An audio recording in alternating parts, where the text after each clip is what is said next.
So, let me actually take a look, because I don't fully know where we're at. So we're at Heroic Saga of Flame Chase, Hero Bear Thy Core Flame. I think we're at like the end of patch 1, but let me actually look up this quest to see where we're at.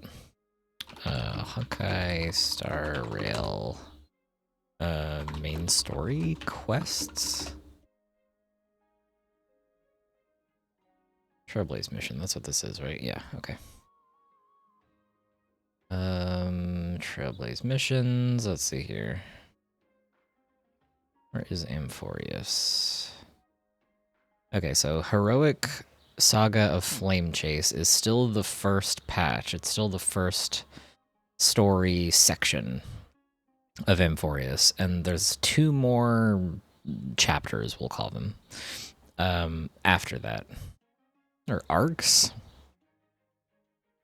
Whatever. There's 3 current like major patches for amphoreus right now, and we're still on the first one, but Hero Bear Thy Core Flame is the very last mission within the first like arc or chapter or section of amphoreus. So this is the first one that we're in, and we're almost at the end. This is the last mission, so we'll be done this soon, and then we'll be continuing on to the second one right after. I didn't know there was 3 of them out already. I am actually quite far behind in this game, because the last time that I was playing Honkai was when the first section, the Heroic Saga of Flame Chase, was like just brand new, had just been added to the game. I didn't know that we were already on the third one, and the third one seems to be like completely released, because there's a bunch of chapters and story missions within the third section. So that's interesting. I didn't know I was that far behind on the amphoreus story.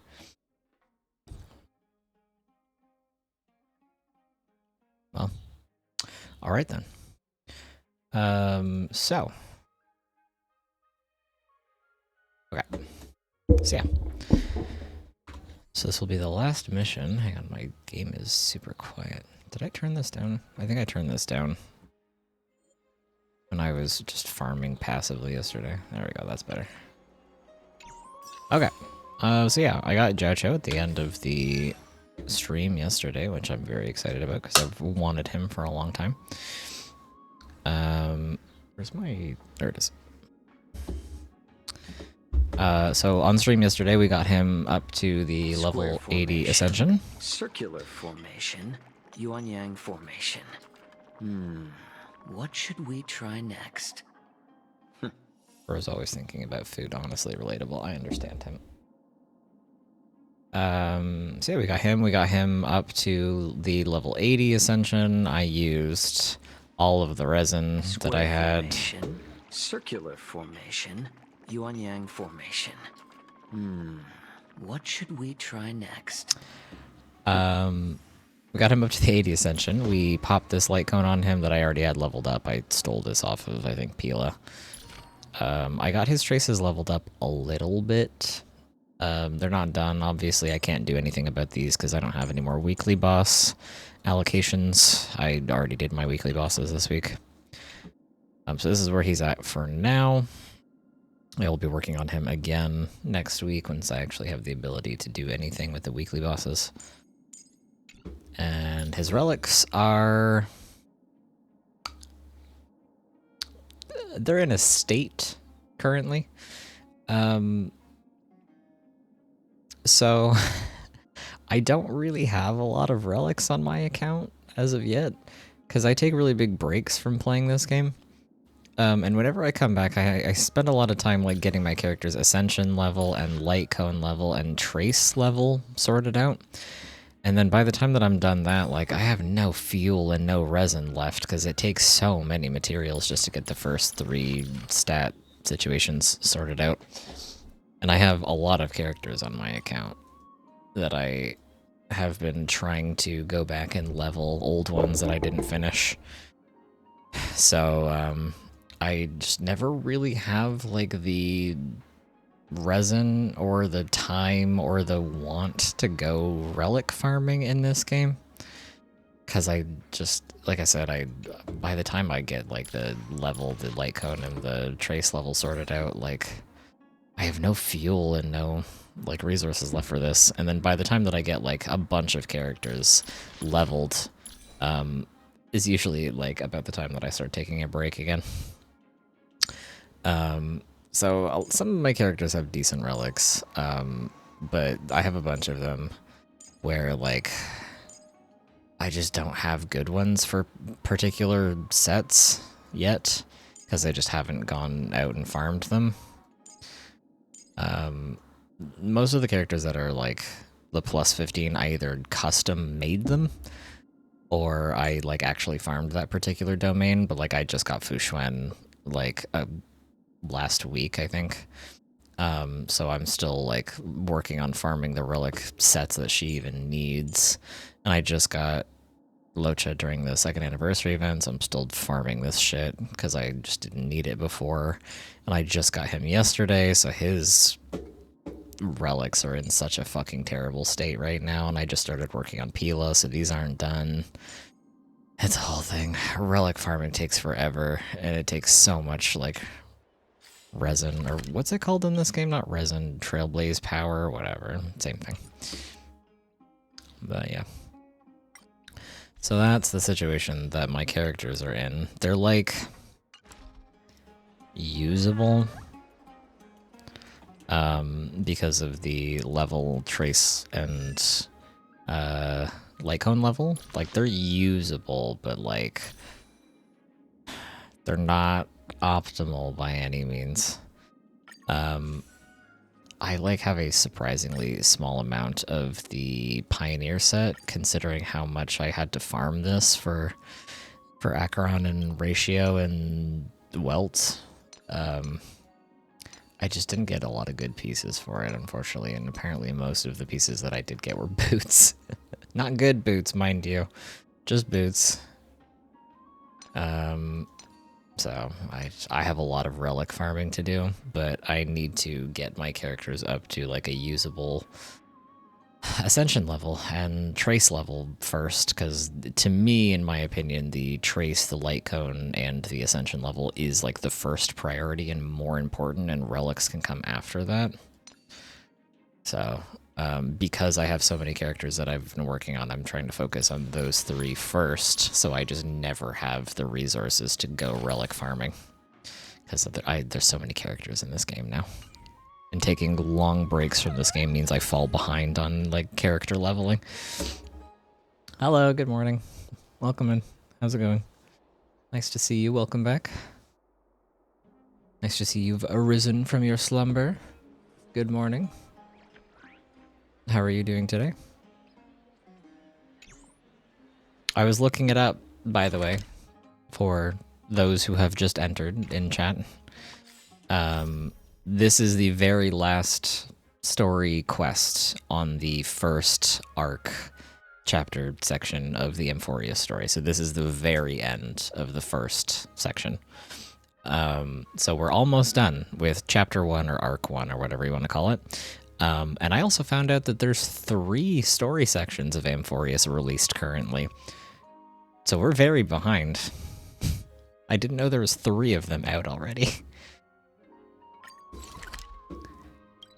So let's, without further ado, get back into the story here, so that we can finish up the first section and see what the last cutscene has in store for us. Okay, I'm just super sleep. How are you doing? I am also super sleep. I am sleepy tired today. But I'm doing fine other than that. It's the usual. Same as always.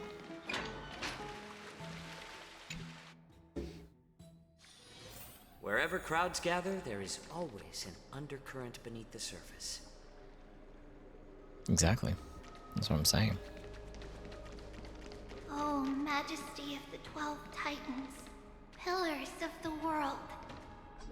We seek your divinity to mend the rifts of the world. Fill our bodies with blood of gold, till we wither in willing service to the prophecy. Exactly, exactly. So where we left off yesterday was we got the core flame of strife, and Maide said that Finon could have it, and Finon is like, oh, I don't know. I don't know if I deserve that. I don't know if I want that. Ooh. And that's pretty much it. So, we'll see what happens here. I don't think he's gonna get this one. I think there's a different one that's for him, Your but we'll guests see. are here, Finan. We can begin the ritual now.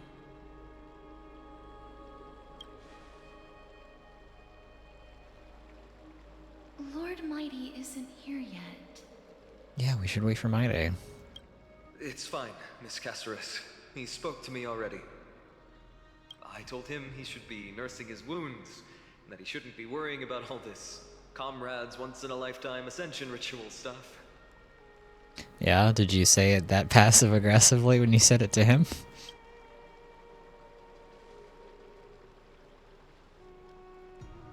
Probably, yeah, he did. So, I'm ready to begin. Teacher, show him the way forward.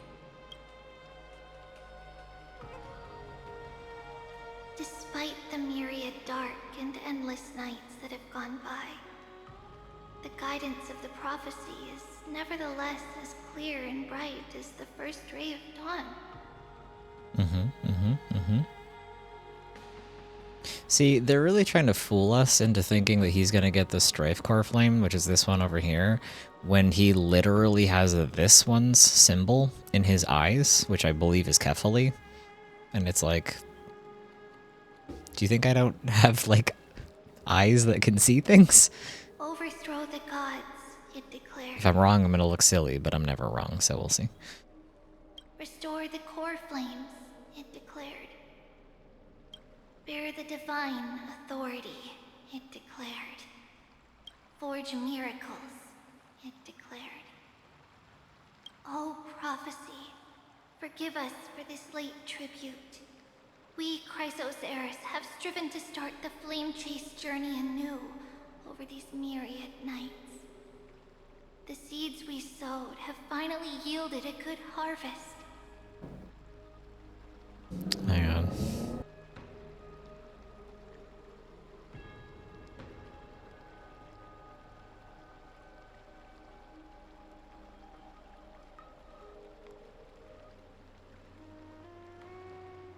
Somebody with a super loud motorcycle is going by.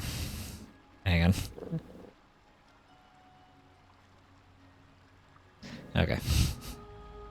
The seventh core flame needed for the miracle that once belonged to the great Lance of Fury, Nikador, shall now be returned by an elected hero of the Chrysos heirs, an upstanding citizen, a valiant warrior, and a noble soul.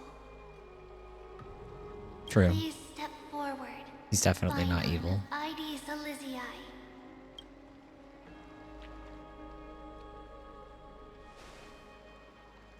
Recite with us. O Majesty of the 12 Titans, pillars of the world, we seek your divinity to mend the rifts of the world. Fill our bodies with blood of gold, till we wither in willing service to the prophecy. Surrender the core flame, Chrysos heir.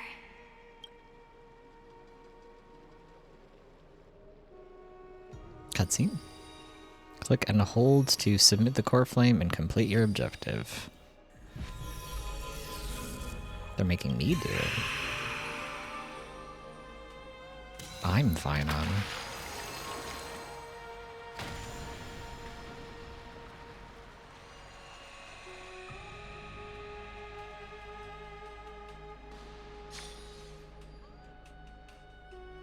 It's a bit bright. The Lance of Fury's constellation is illuminated. Mm-hmm.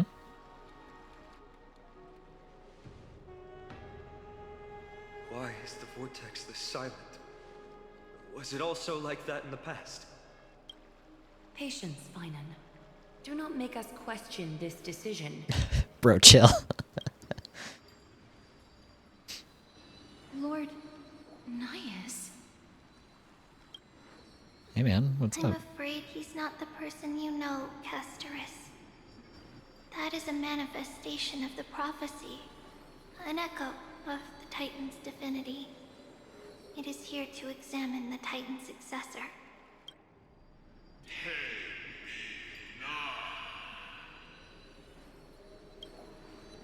Mortal, who wishes to inherit my divine authority, your strength and character have been thoroughly tested.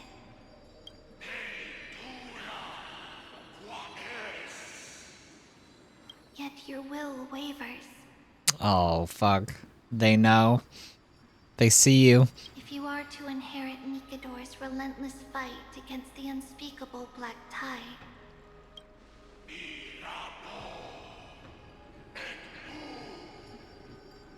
you must accept a trial of divinity.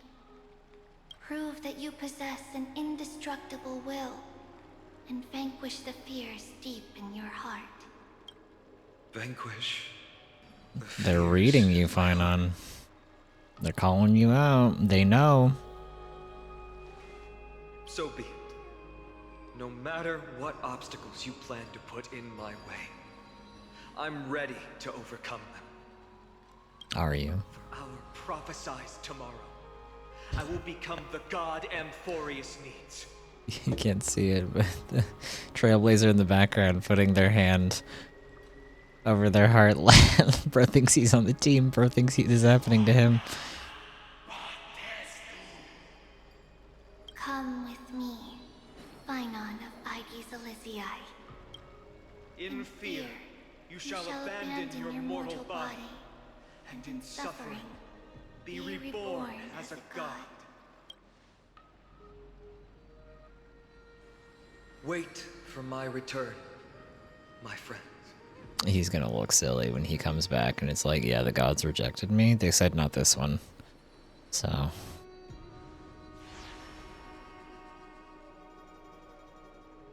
Gone. Lord Finon is gone? Gone.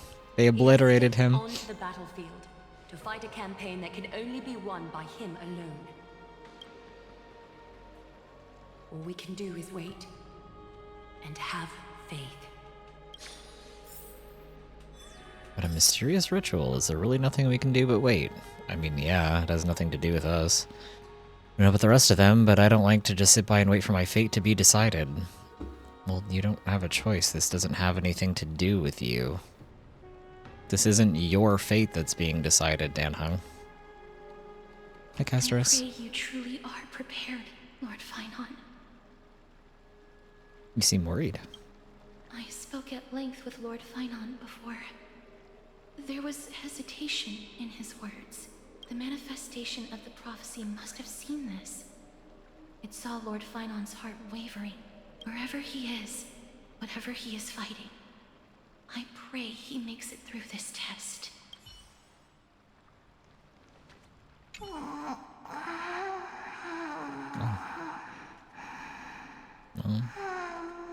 Gotta get your naps in where you can get them, I guess, when your life is this busy and chaotic. Looks like she fell asleep. Presiding over the ritual must take quite a toll. No,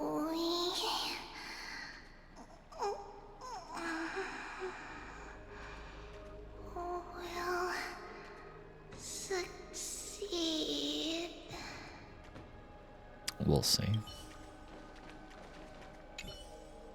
Finon Glea. steers his own fate.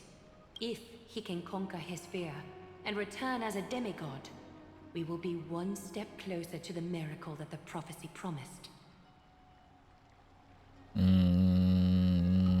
You have a lot of faith in him. You must have noticed by now.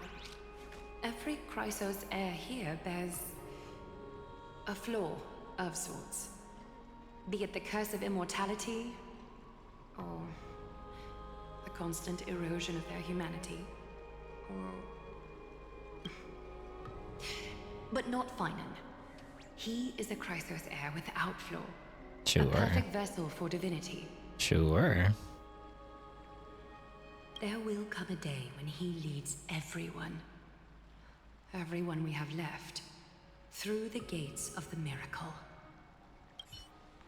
Still too late, huh? Hi, Mighty. Finon said you weren't coming. The constellation of the Lance of Fury is already illuminated. That must mean... The core flame has been surrendered. The Lord Finon's test isn't over yet. The prophecy sent an ambassador. They acknowledged Lord Finon's strength and character, but had doubts about his strength of will. He must conquer his fear and prove himself to the prophecy. I was right to be worried. True. I want to formally thank you, outsiders. Were it not for your aid, our campaign against Nikador would have been 100 times more arduous. Isn't it nice to be polite? Kremnoans revere strength and military might. That does not mean we lack etiquette. Oh, alright. My day's cute. Oh, fine. My day, what do you mean when you said you were worried? They don't know yet. That guy has always been tormented by his past. He's one of those, huh? What a fascinating character Finon is. I may not be the right person to tell you about him, but you must know his past if you are to continue fighting alongside Finon. Lord Mighty, please allow me. Very well. Before he was chosen by the prophecy, Lord Finon had everything taken away from him. His home, his family, his close friends. Everything he once swore to protect. Very Saturnian core of him. He became a hollowed shell in his youth, and the blazing flames of vengeance were the only thing sustaining him. The prophecy gave him a new mission, granting him a new life as a Chrysos heir. But which is more important to him? His new mission, or his desire for revenge? I'm afraid only he knows. No. Perhaps he himself is still struggling to get to an answer. My day's not the only one reheating Ashra's nachos. Real. I acknowledge his strength, but fear is something not even the sharpest of swords can cut through. I hope you've toughened your resolve, Deliverer. Only a will as tough as stone can shatter the darkest nightmares. We'll see about that.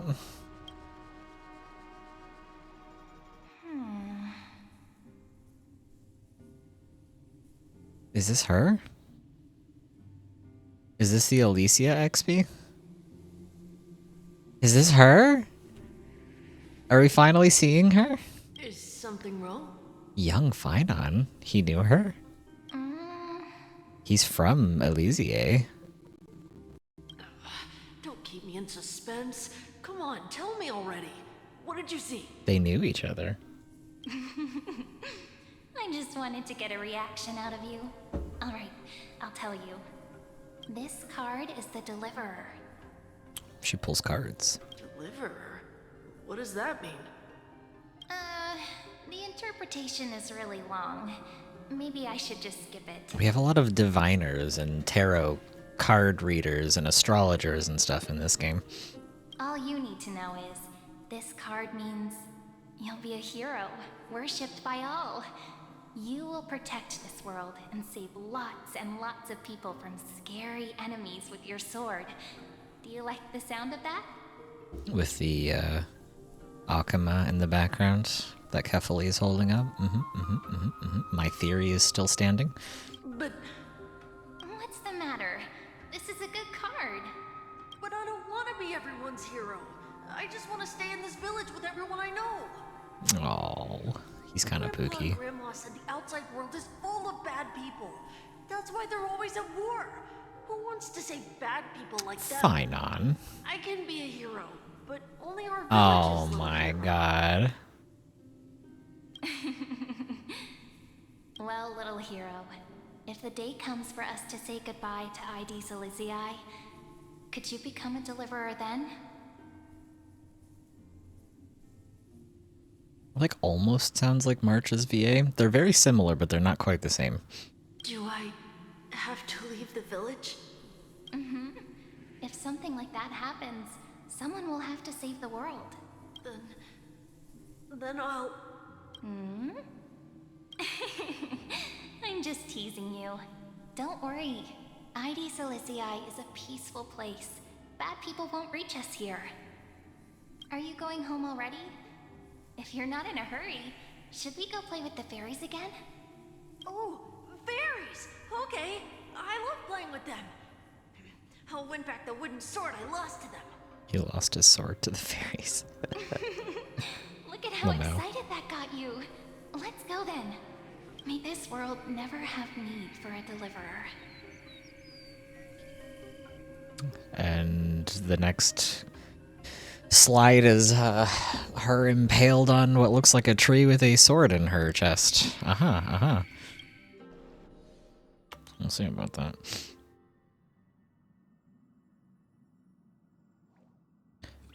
Pom Pom, have you prepared our meals already? Of course the food's ready.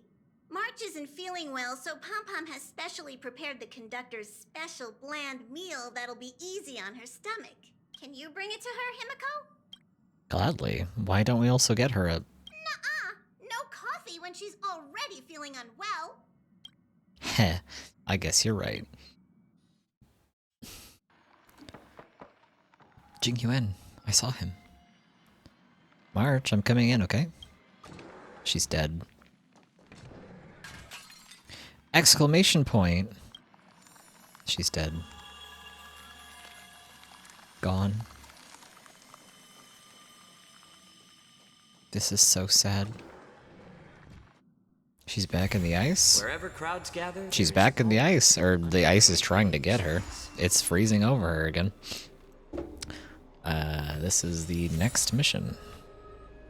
After fully gazed, huh? Mm-hmm. Fascinating, isn't it? Nameless recollection. In that dawn-kissed city-state, a hero from the Outlands became one of the Flame Chasers. Inspired by the journey, they recorded their tales in the pages of a book. Yeah, isn't it fascinating that fully gazed at her, the remembrance Aeon? And now she's getting frozen in the ice again? Fascinating. What does it mean? An ally target with 0 max energy actively uses an ability. Mem can also gain 3% charge, and the multiplier of the true damage dealt by this target via Mem support additionally increases by 6%. Okay, these are very small numbers, but multiplier of true damage dealt with the target additionally increases by 6%. It's not a lot, but true damage is pretty good, so... Ooh, Aglaya. Hello. Esteemed guest, are you near the Dromus workshop? It seems a commotion has broken out there. Do you think you can go and take a look? I can't get away at the moment. Unpaid labor again. Leave it to me. Easy peasy lemon squeezy. Thank you, I'll leave it to you. I'll leave you to it, sorry. Can't read. Oh right, please refrain from mentioning my name. Thank you, esteemed guest. Oh, this is a mission. Okay. Little Gray, are you free right now? A combat request? What is it? Are we busting monsters or people? 30% discount for you. No rush, just a little favor we'd like to ask. When we woke up today, our favorite book was gone. We couldn't find it anywhere. Trian is about to cry. Trian did not. Oh me, oh my. At this point, we'll have to find a diviner to help. Aren't you girls diviners? I thought you would know how to do that. It's not the same. Different Fate Titans bring different directives.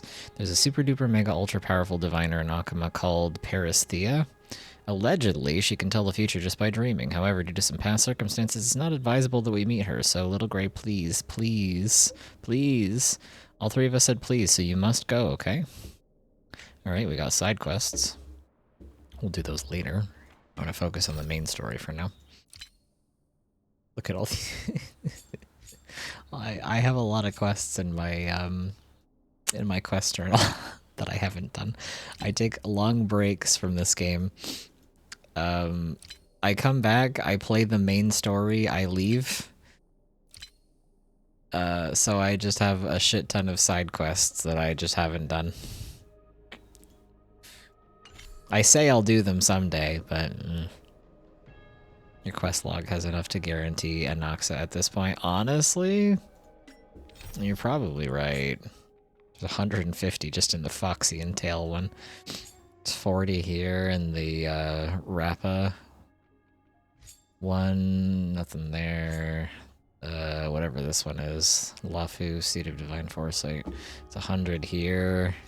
60 there. 60, 60, 60. 100.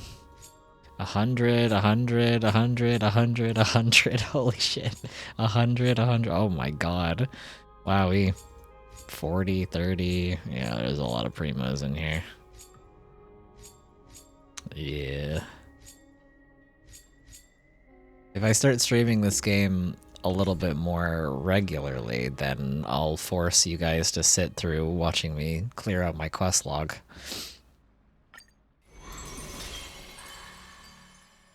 Well, we'll see. Hi, ma'am. I saw you were smiling when I got here. Ah, is it because it's your day off? Got it in one, didn't I? It's just because I'm a cheerful boy. That's really funny. Hehe, your smile really is lovely, just like mine. Oh, I know. Let's make a pact. As long as we're together, no matter how tough things get, we'll always remind each other to smile, okay? Promise me. Who are you, and what are we to each other?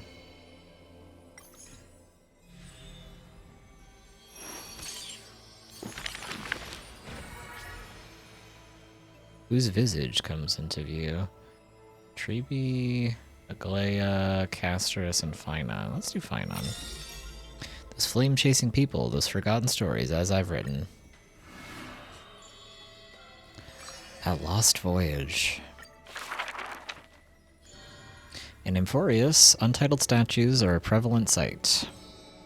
As for the inspiration behind these statues, they are said to be the clay figures that Kephali made at the world's creation. They made clay figures in their likeness, bestowed upon them the breath of life, and allowed the golden divinity of their blood to course through. Thus, the very first mortals roamed the earth, receiving the god's mercy, while realizing the sorrows of this world. In front of a statue, the people of the holy city beheld a man, Finon of Aedes Elysiae. He never spoke of his origins, only using this name to nonchalantly identify himself. Not really his name, is it? That's not really his name, is it? People cast sidelong glances at him, their minds swirling with doubt. They hate his swag. The man merely responds with a breezy smile, neither confirming nor disproving their speculation. Finon is a soldier, one with divinity coursing through his veins. Responding to the Goldweaver's rally call, he traveled long and far to reach the holy city, eager to bring light to the hero's path. Losses are a constant on the flame chase journey, where life too seems as small as a speck of dust. Ballads reached him through the breeze, as though soft voices meant for him, and he responds in kind. No matter. My existence is of little consequence. Oh my god. Saying emo shit like that. He's gonna be the most important. Aedes Elysiae, the man's hometown, shrouded in secrecy just like his past. Some have searched for that distant village, yet found it neither written about nor passed down through song.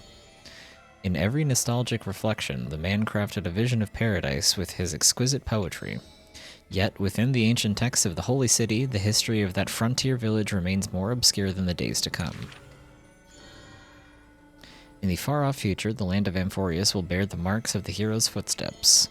With sword in hand, the man will inscribe an eternal mark in the Chrysos epic. Yet his real name may never be heard in this world again. Losses are a constant on the flame chase journey. Some, too, losing themselves at the very beginning of their journey. We don't need to know his dead name, that's not our business. He goes by Finon now. I don't think I can do another one. because I don't have any more of these. Those flame chasing...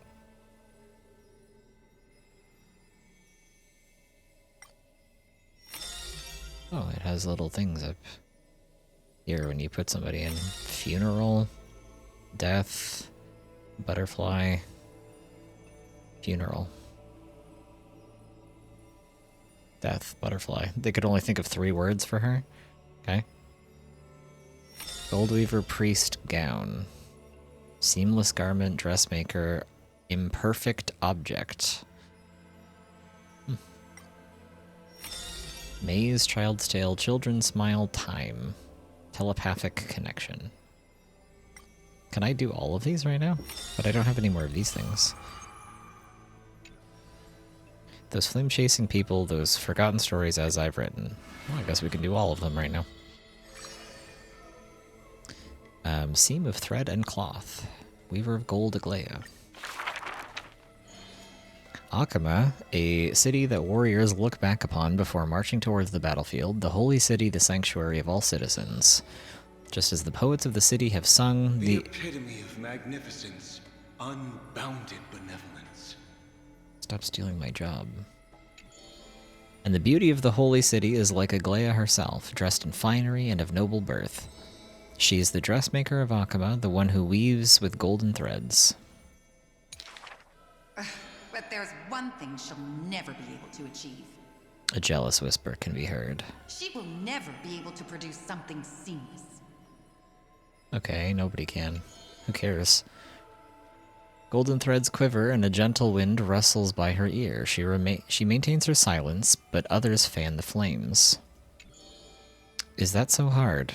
Her scissors and rulers are better than any garment maker, sculpting forms and as perfect as the gods themselves. Bathe, Maya. Grace our eyes with your most elegant creation. Ingratiating words do not sit well with me, nor do duplicitous machinations. Get their asses. Sly. Her gaze flits across the stoa, equally regarding every member of the public. They used to wonder, how exactly do her eyes perceive if something is beautiful or not? As with the holy city that's perpetually bathed in light, how do people tell apart cozy mornings and frosty nights? For the weaver, the answer lies in her golden threads. Golden threads of the goddess of romance now serve as her hands and eyes.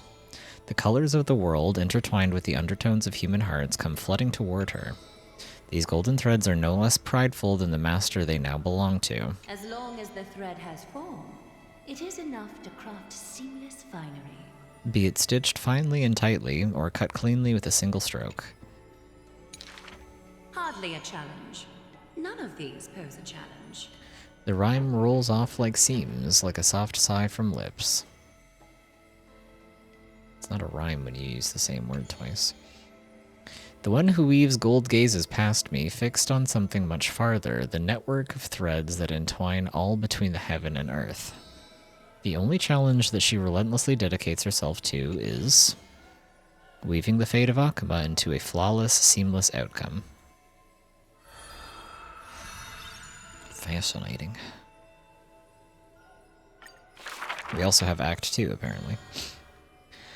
A long line stretched across the square, merchants, shopkeepers, and even high society elite all lined up together without distinction. At the head of the line was the path to Aglaya's abode. Is the Holy City's fashion trendsetter going to reveal her newest masterpiece? She's about to get rid of her failed pieces! Okay. Now I see why the Holy City is free of worries.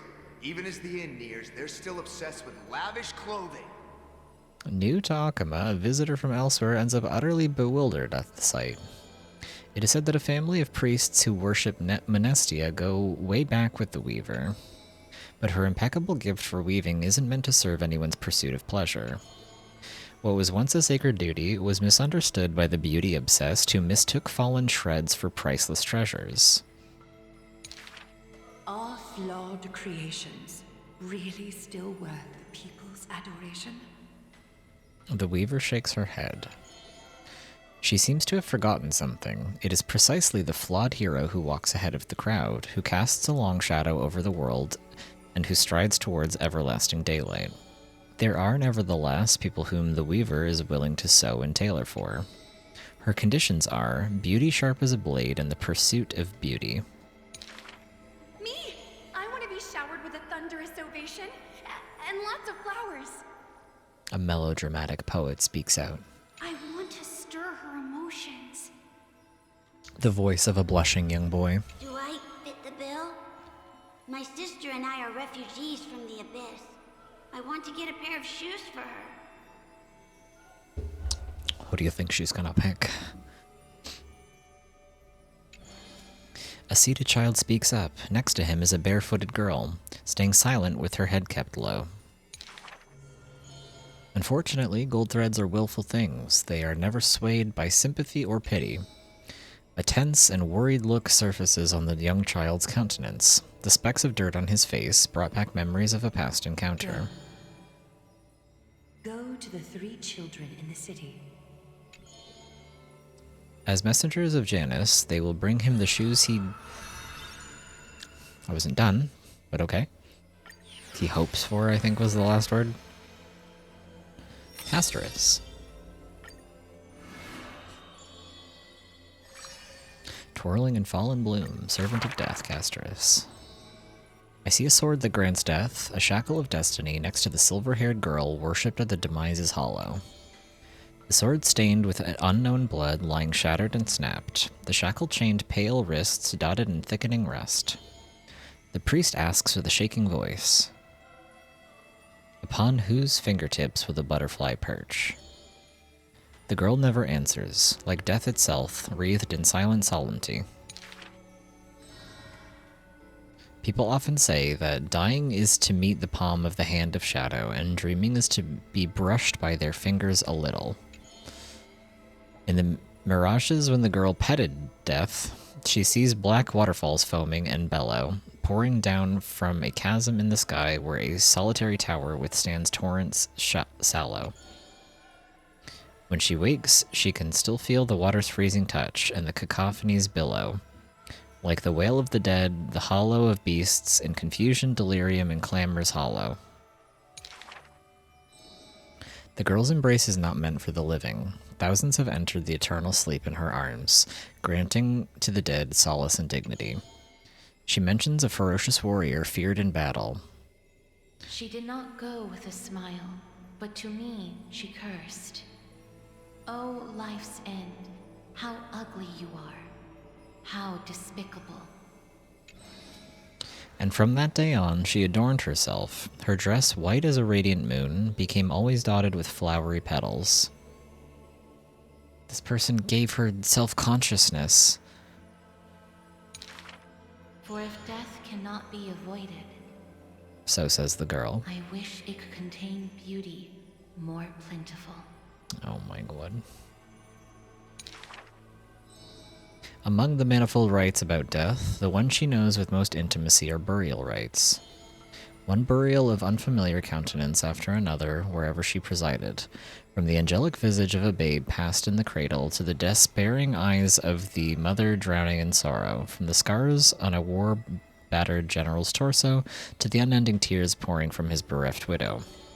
Yet she remembers not a single living human she had seen. Even in the mirror, she thinks her own face strange with an alien glow. In the countless words buried in forgetfulness, the only thing she manages to gleam is a mockery to fate, a sarcastic whistle. Stay alive. When she cast aside the shackles and stepped beyond Idonia, a deja vu most violent seizes her whole. Did she, perchance, conduct some previous escape? Illusions dance across her eyes. Illusions of the past explode into a sea of butterflies. She had once drifted in an endless river, then drove her single boat out of the deluge. She had wandered in a battlefield covered in corpses, then recovered the path back to life. Why must she escape? Over and over again, she now knows the answer and quivers, for it is a ludicrous surmise. The woman embodying death walks this world only because she knows she must stay alive. But alas, At that time, she knows not. I wasn't fucking done reading, you sicko. Get back here. What the hell? What did she not know? I didn't get to read it.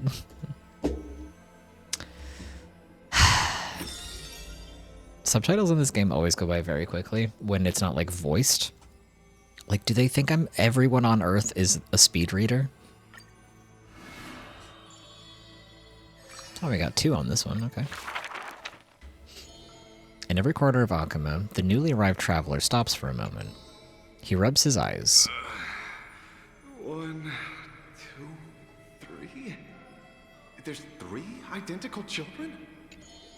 The 3 children have differing smiles. One is beaming, one has a shrewd grin, and the other is smiling serenely. Yet each of them looks just as mysterious as the other 2. Stranger, welcome to the Holy City. We will show you the way forward.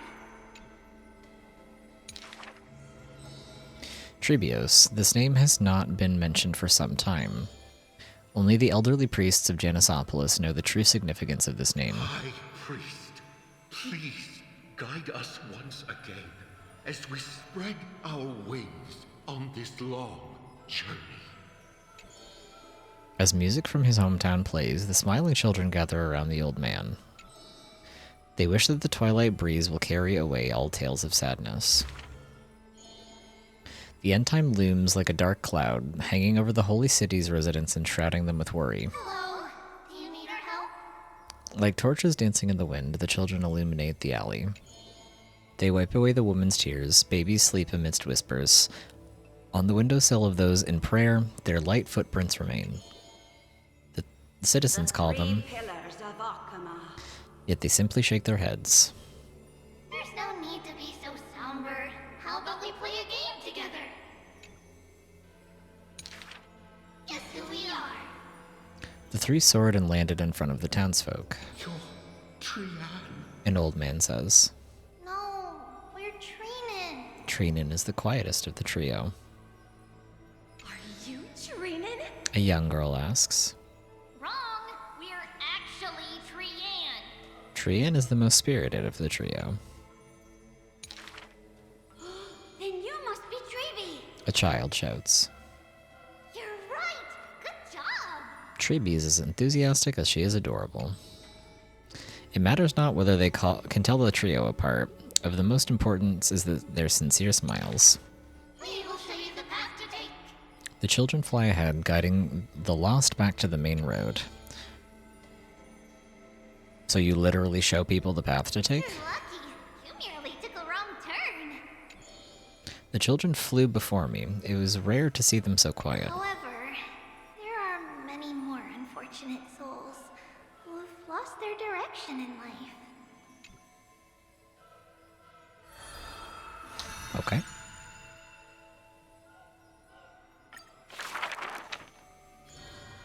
There was once a dying soldier on the battlefield who wished to bid farewell to his lover in a distant, faraway city. The child leaned towards the soldier and said nary a word as she listened to his final words of comfort. As for the other 2 children, they were in the city, beside a bed upon which a woman was lying in eternal rest, wailing uncontrollably. Not only do the 3 children share each other's senses, their souls are also interconnected. When one is filled with grief, the other 2 will burst into tears as well. Perhaps we should tell you some happy tales instead. The child wipes away her tears of reminiscence. Our greatest talent is performing amphoreus' nursery rhymes. But those nursery rhymes have been told over and over, that any literate child could recite them by heart. How rude! The child gently flicks my forehead. You should be reflecting on the nursery rhyme author's heartfelt intentions instead. In this lush land by gods chosen, giants raise their glasses in a toast. People commonly see the children riding on enormous flaming rockets, looking like shooting stars blazing through the holy city. Oh, hang on. Phew. Oh, fuck, sorry. How dangerous. An old man worriedly wishes the children to stop. Not Treenin. The quiet child shakes her head. That's Trian. The exuberant child raises her hands. Stop nagging. The mischievous child pouts. Can't you just play with something I've created?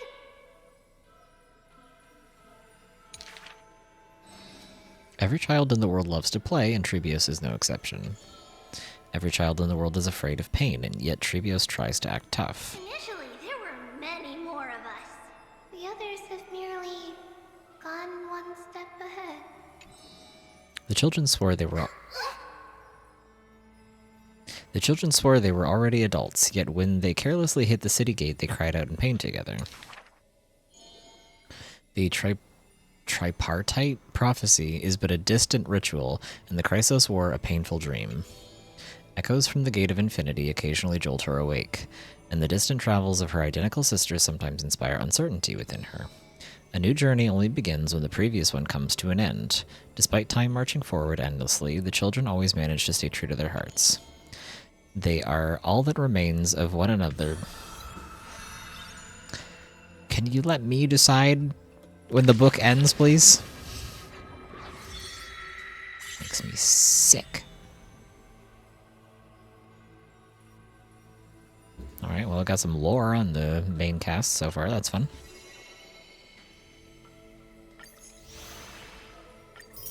Oh, we got 2 more of the,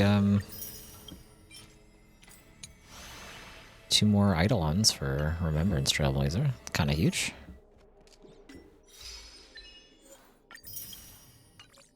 Gone. Literally, dude.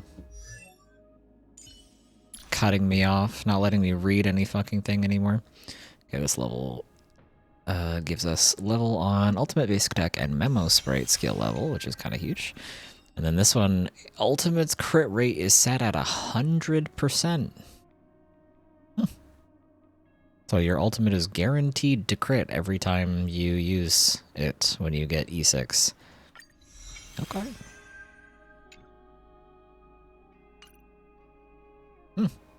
Well, now I have an E6 Remembrance Trailblazer. That's kind of fun. Neat. Await Phynon at the Vortex of Genesis. So this is where we are at in the mission now. We're going to go see if he actually got the core flame or not. Hello? Ellipses. Ellipses. Aglaya, with all due respect, this trial is taking far too long.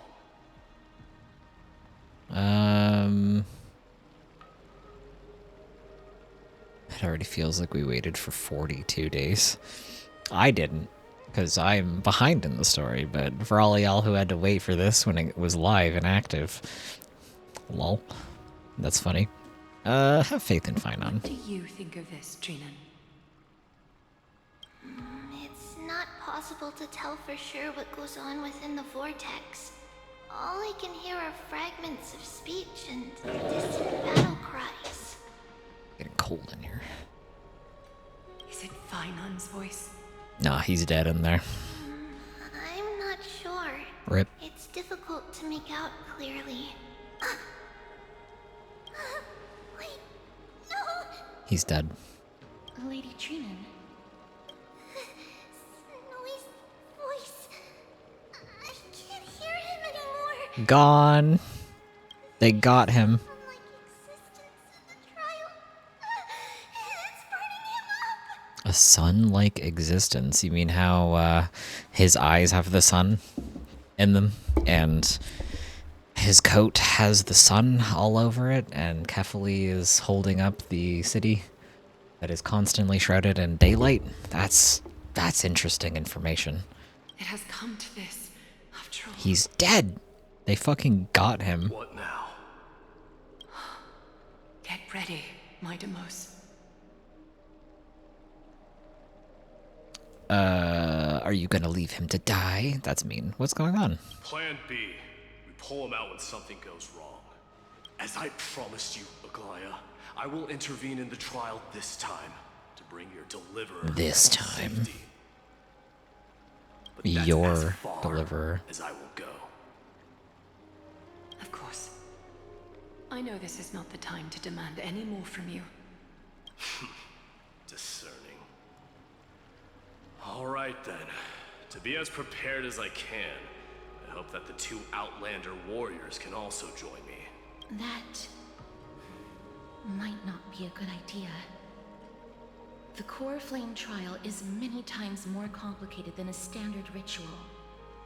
Even the slightest misjudgment, misstep, or hiccup could result in grave consequences. I could die. Our two distinguished guests are not obliged to risk their lives for the flame chase journey. Let me join you instead, Lord Mighty. Can't we all go together? No. Someone should stay outside in case we need help.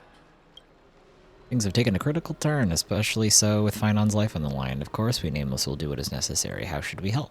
Join me in the trial to look for Finon. And when we do, Goliath's golden thread will guide us back out.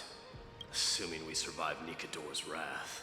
If something bad were to happen, Casterus, your priority is to ensure the safety of these two. I can find a way out on my own. This guy hates when people help him do anything. Yes, Lord Mighty.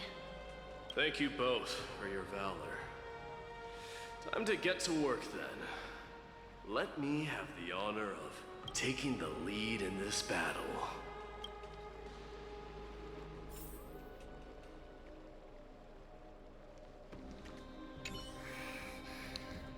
We can't get rid of all the noise. Please, stay safe.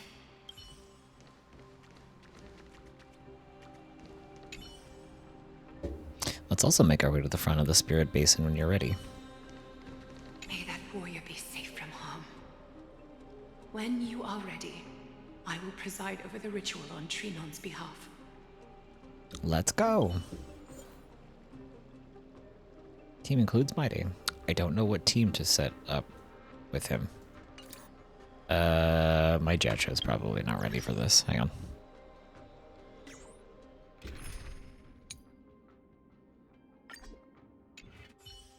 May that warrior be safe from... What are they weak against? Got ice, quantum, imaginary. Yeah, this is fine. Oh, I have to bring Mighty. Does anyone know what kind of team Mighty wants? I don't know what characters he should be paired up with. Is he a hyper carry? Should I... I literally... Why is my Himiko almost dead? He's an HP eater and scaler. You want Locha and... HP scaler? So Robin's not going to do anything with him then. I have literally no idea who else to bring. I hit enter, sorry. Sunday Locha and I don't know the third. Yeah. I also don't know the third. Let's bring Jade for fun. Fuck it, you know? Sure, who cares? 3 imaginary characters. From beyond the sky, warriors of high esteem. Please close your eyes and hold your breath. You got it, boss. They once kept the fate of this world, and many other challenges safe from the devastating rage of strife. They now seek to venture deep into the trial of divinity, and prove their will to destroy our enemies, as foretold by the prophecy. When the hammer of strife strikes the anvil of the warrior, the heat and impact will leave behind scars, and between them, a demigod shall rise. Trailblazer allegedly. My Trailblazer is not really ready. I don't even know what kind of light cone and relics my Remembrance Trailblazer has. Not a clue. Triby's the new Harmony character everyone wants on a team. It sucks that I did not want to pull for her. She's on all of my day teams. She is on all kinds of teams. She is apparently like one of the best new supports that they added to the game. And I did not pull for her on her banner because I just wasn't interested. I forgot who she was running up against. I think I wanted whoever she was running against in the rerun, or I wanted who was before her or something. There's a reason I didn't pull on her. And now here we are several months later, and it turns out she's like one of the best characters in the game, and not getting her was a mistake, because she's apparently really good for like basically most teams in general. But I really want to get a Noxa, and apparently she's a good teammate for a Noxa, so ripperoni. We'll get her on the rerun probably. Very well. Come forth then. Souls foreign to this realm, and warriors in the making. Follow me into the mist and flames, and come face to face with the greatest fear in the depths of a warrior's heart. And with thy strength, banish the darkness and usher in sunlight. Let all lost souls find courage on a long journey back home.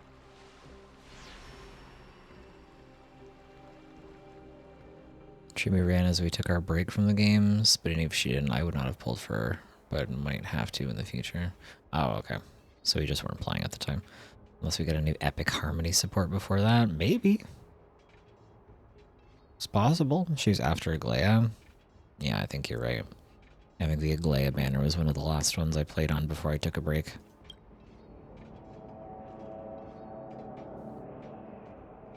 What? What's the matter? Surprised? Where there's strife, there's carnage. It shouldn't come as a surprise to see such a sight in Nikador's trial. You did this? Let's go look for Finon. I don't see him around here. We should go first. Let's pray he stays safe. Huh. The greatest fear in the depths of a warrior's heart, huh? So, this is what he fears the most. People dying? Yeah. Yeah, he doesn't like when people die. There's no place for you in amphoreus. Oh. He also fears people blaming him and rejecting him. A disaster for Akama. Right, so he fears... His fear is people dying and people blaming him and people rejecting him. Okay, I understand. So much for the king of those outlanders. And people viewing him as an outsider is one of his fears as well. I see. So much for the king of... You won't get away, Kremnoan vermin! Be on alert. The smell of rust is thick in the air. Kremnoan vermin. Okay. Tell me your Racism. name, Brute. Your demise shall be a tale I boast about at the feast table. My name is Perdiccas, and I am here to avenge my people. Kremnoans and Akamans are at war? Perdiccas? Even the tragic cries of beasts at the slaughterhouse sound better than your name. Say whatever you like, despicable Akaman. Valorous death before glorious return. May the Kremnoan spirit always watch over me. Fascinating. Foolish brute. Brute. I see you're eager to die. Very well then. I shall grant you just that. Interesting irony of the guy who is bigger and stronger and has a weapon calling the guy who's like injured a brute. What's going on here?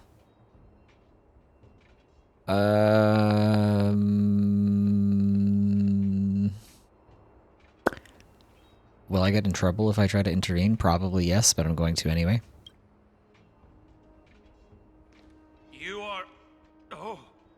Alpha So the Alpha Brute has found his way. So he's just calling him a brute because he's Kremnoan, so it's just a racist thing. But calling him the Alpha Brute, my day called the Alpha Brute, is so fucking funny. Not them calling him a fucking alpha, bro. Shut up. It's a pity, though. You're Oh too my late. god. You will never stop the Holy City's army. Watch as I make this pathetic warrior of yours the first sacrifice. Crazy shit. They got him. Gone. Minimos. My king. Interesting. So his fear is a war between Maide's people and the Akama people? Avenge me. Is this still Finon's fear? Is this? I don't know that this is Finon's fear anymore. Next. Frenzied Achaemen soldier.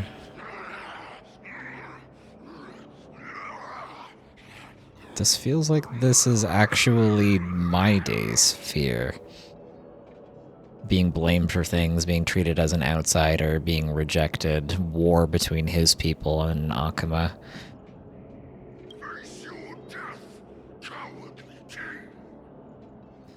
Being looked down on, etc., etc. This insatiable bloodlust is a product of Nikidor's wrath. For me or you. Fascinating. What's going on Receive here? divinity.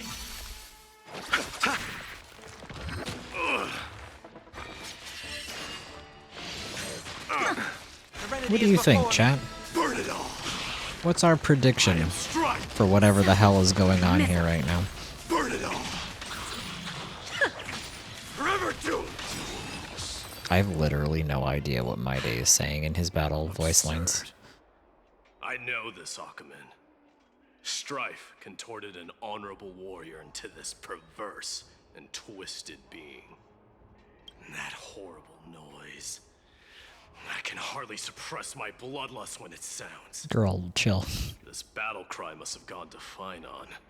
That's why he lost himself. What a useless fool. Oh, you're worried about him, you cranky bitch. Shut up. Why so solemn? It's nothing. Let's go. It's not nothing, you liar. That voice. Is Cartonus? I mean, he's been standing 5 feet away from us this whole time. Did you only just notice he was there?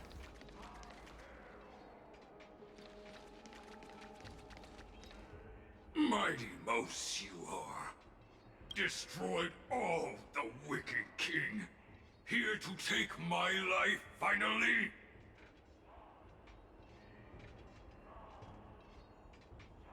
Is Maide afraid of leading his people down the same path that Nikador did and failing all of them and getting them all killed?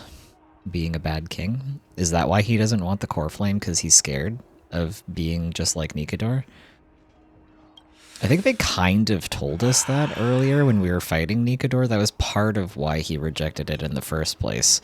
But this whole trial feels like it's more his trial than Finon's. I won't ask how this happened, nor will I hurt you like you said. I just need you to tell me where Finon is. All of this you know very well. Leave our city, cursed son of Gorgo! I have no intention of hurting you, Cartonus. You don't have to yell at him. Humiliate me you shall not! Leave! Get out of Okima! Get out! Symbol of your sovereignty, take it! Signet of Kremnos, bask in blood-soaked glory, your kind alone! This is... Mother's signet? Mother's signet? That has the symbol of Nikador on it. It's here again.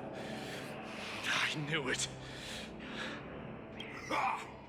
Finally gone mad, despicable vermin have. With your mad king, perish together in that maelstrom of battle! Enough! Be quiet! You were not at all Cartonus. Look out! A long narrow shadow pierces through the phantom of Cartonus. Nice move. Thank you. You too. Are you the real Dan Hung? I could ask you the same. Dan Hung, question mark. What was the last thing you said to me before I parted the waters at the Scale Gorge waterscape? I don't know, I didn't do that quest. Oops. Parted the waters.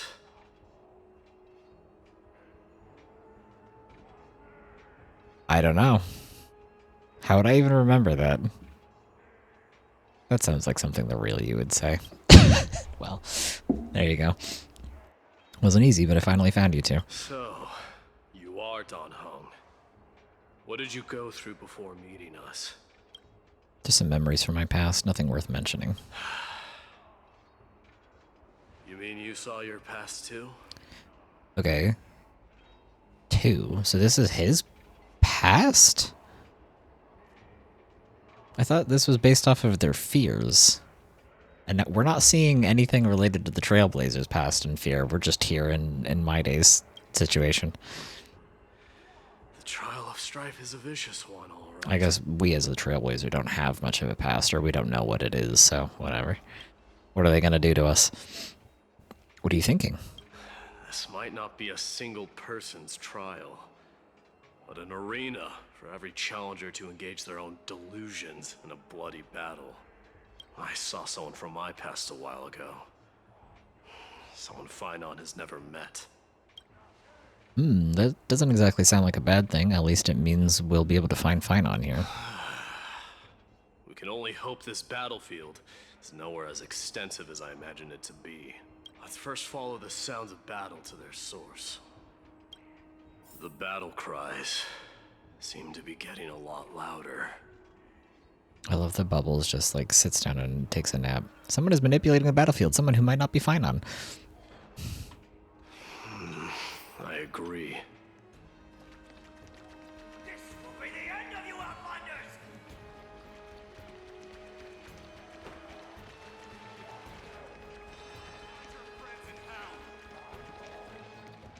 My dude, do you want to talk about all of the things that people are saying out loud whenever we pass by? Cursed brutes.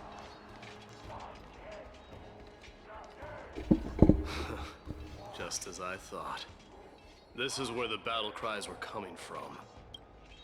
The true entrance to Nikador's trial. Ellipses. What's wrong with you two? It's Nias? Is that his name? I don't remember how to pronounce this. Nias, an incarnation of Nikador.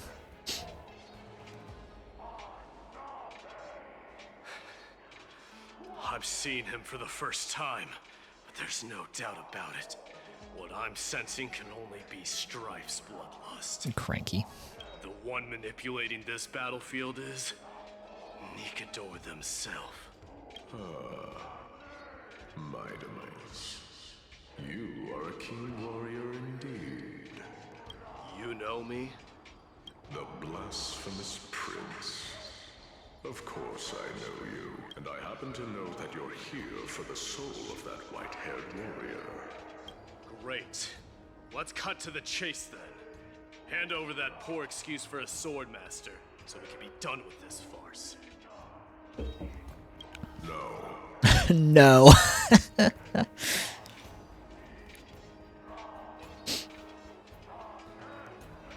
applaud your courage and strength for coming this far, but you have chosen to besmirch the dignity of one who has fallen, and I cannot turn a blind eye to that.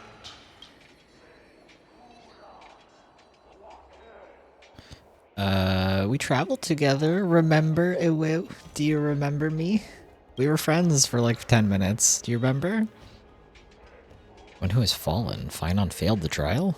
He faced the greatest fear in the depths of his heart, and fought with exceptional valor, though he eventually succumbed to the brutal onslaughts. I have since brought him to the rear battleground, and granted him glory worthy of his courage, tenacity, and sacrifice. But no reason and honor? You wish to take him away? Sure. Pick up a spear and prove that your resolve can rival his. Of course. Cowards who hope to avoid bloodshed are better off disappearing from my sight this instant. Your opinions are of no interest to me, Mad King. If it's a fight you're looking for, then you will get one, Titan. I will put you to rest once more with my curse of immortality. Commendable.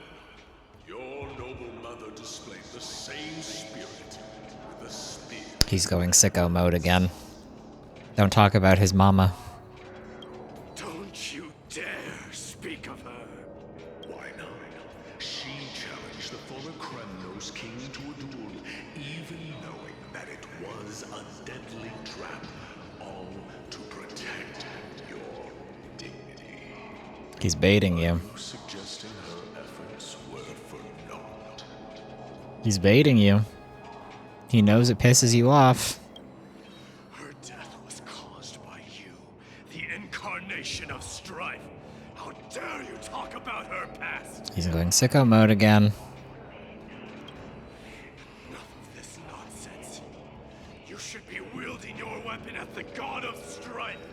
Battle me and put a swift end to this. Bro does not know my day is reheating Asha's nachos. You cannot talk about his mama. Exactly, that's what I'm saying.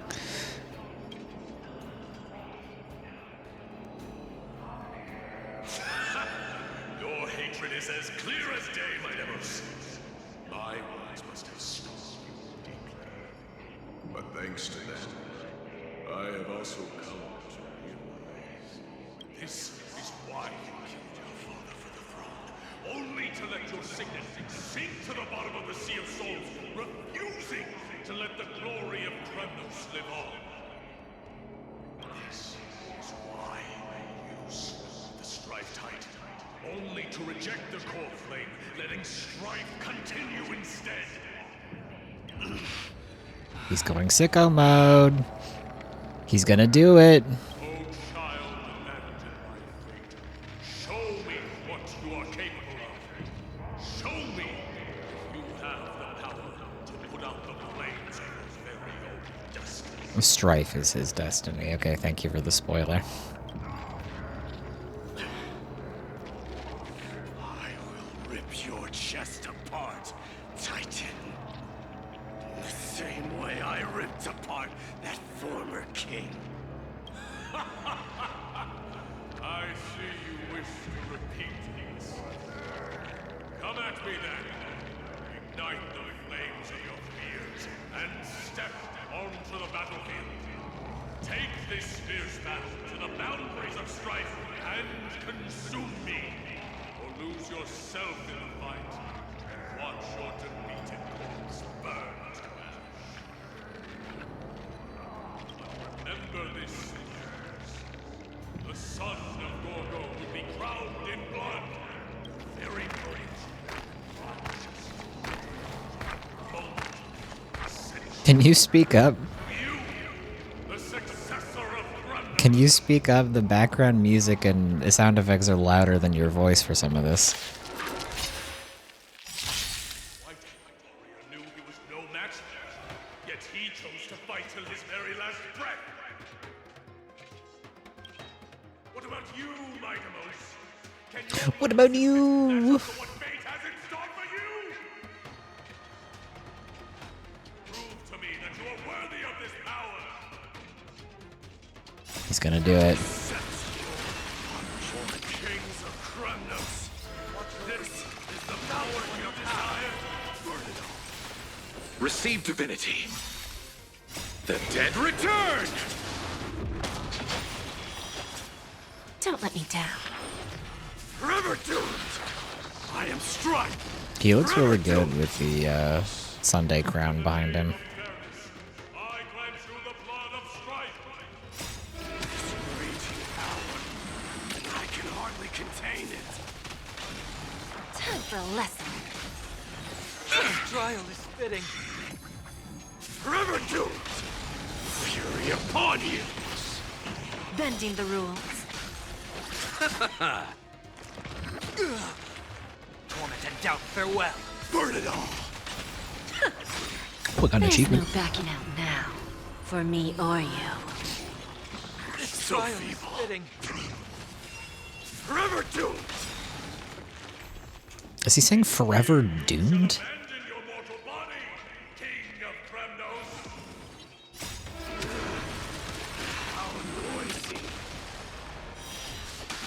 I can't. He's so like when he's in his battle mode that like I can't understand what the hell he's saying because his voice is so gruff. I think he's saying forever doomed. Serenity is before me. I will watch over you and guide you on your path. Burn it all.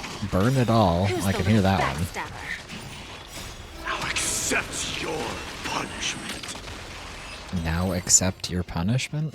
Ooh, cutscene. He's going sicko mode. Ooh. Hi, Final. Evil. Found you. I can't believe Finon, the chosen deliver golden boy, is evil. That's crazy. Sometime later? I did my... Oh, so we just skipped ahead after all of that happened. Okay. my best. Okay. Well, clearly he's fine, so... The Core Flame trial is ended. Indeed, no place for the weak. Let's just hope the Finon gets through this. There's no need to worry. His soul is in a stable condition. With ample rest for both body and mind, he'll be up and about in no time. So did he just go sicko mode because the trial made him crazy and he just didn't know that My Day was like real because My Day wasn't supposed to be there?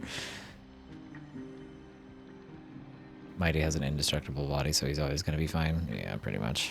Doesn't really matter what happens to him. The greatest fear in the depths of his heart. Lord Finon must have been forced to relive his past during the trial, and revisit his homeland that had fallen to the Black Tide. Castros and Aglaya look pretty together, yellow and purple. True. Real. Complementary colors. They're also both like entirely yellow and entirely purple, whereas My Day is red and black and gold and yellow, and Finon is like white and blue and black, but these two are like entirely the one color. In all likelihood.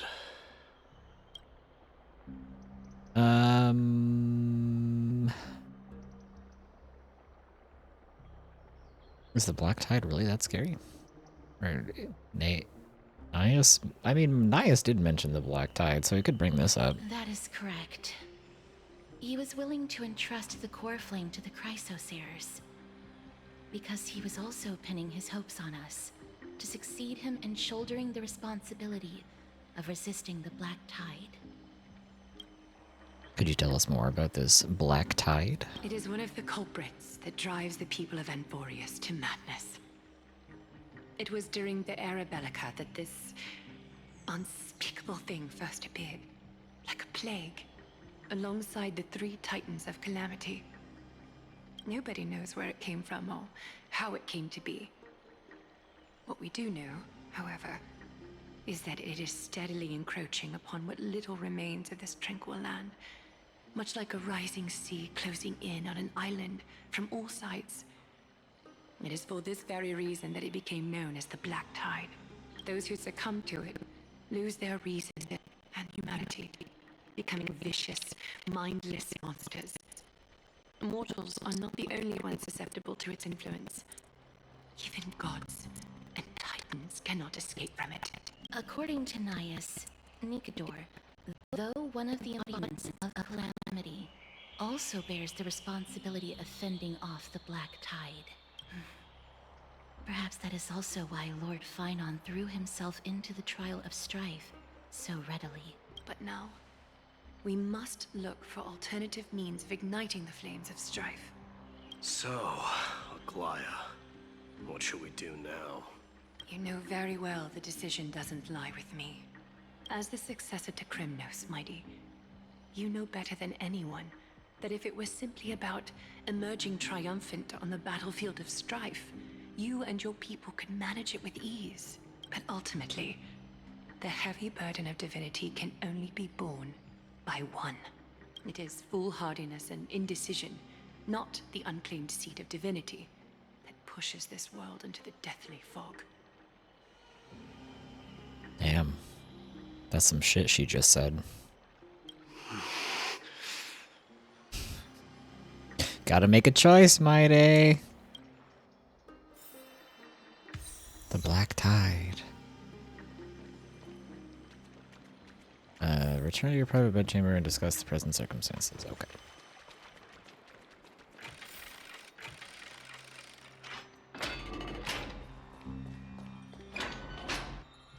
An unspeakable thing of unknown origin. What comes to your mind when we put these keywords together? A Stellaron?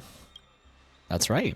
If you think about the various characteristics of Amphoreus, an isolated world of eternal night being eroded by an unknown power, we cannot discount this possibility. This has been bothering me for a while now. Everything we have seen thus far suggests that Amphoreus wasn't always isolated from the rest of the universe. Be it the birth of the Titans or the encroaching Black Tide, none of these can be explained as a natural progression of a civilization.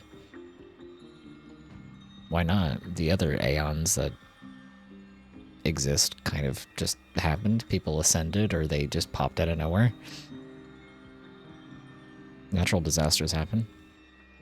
There must be other reasons for its current state of isolation. It's just, if the cancer of all worlds is truly the culprit, then we should have observed certain phenomena, explicit or otherwise, by now, but that isn't the case.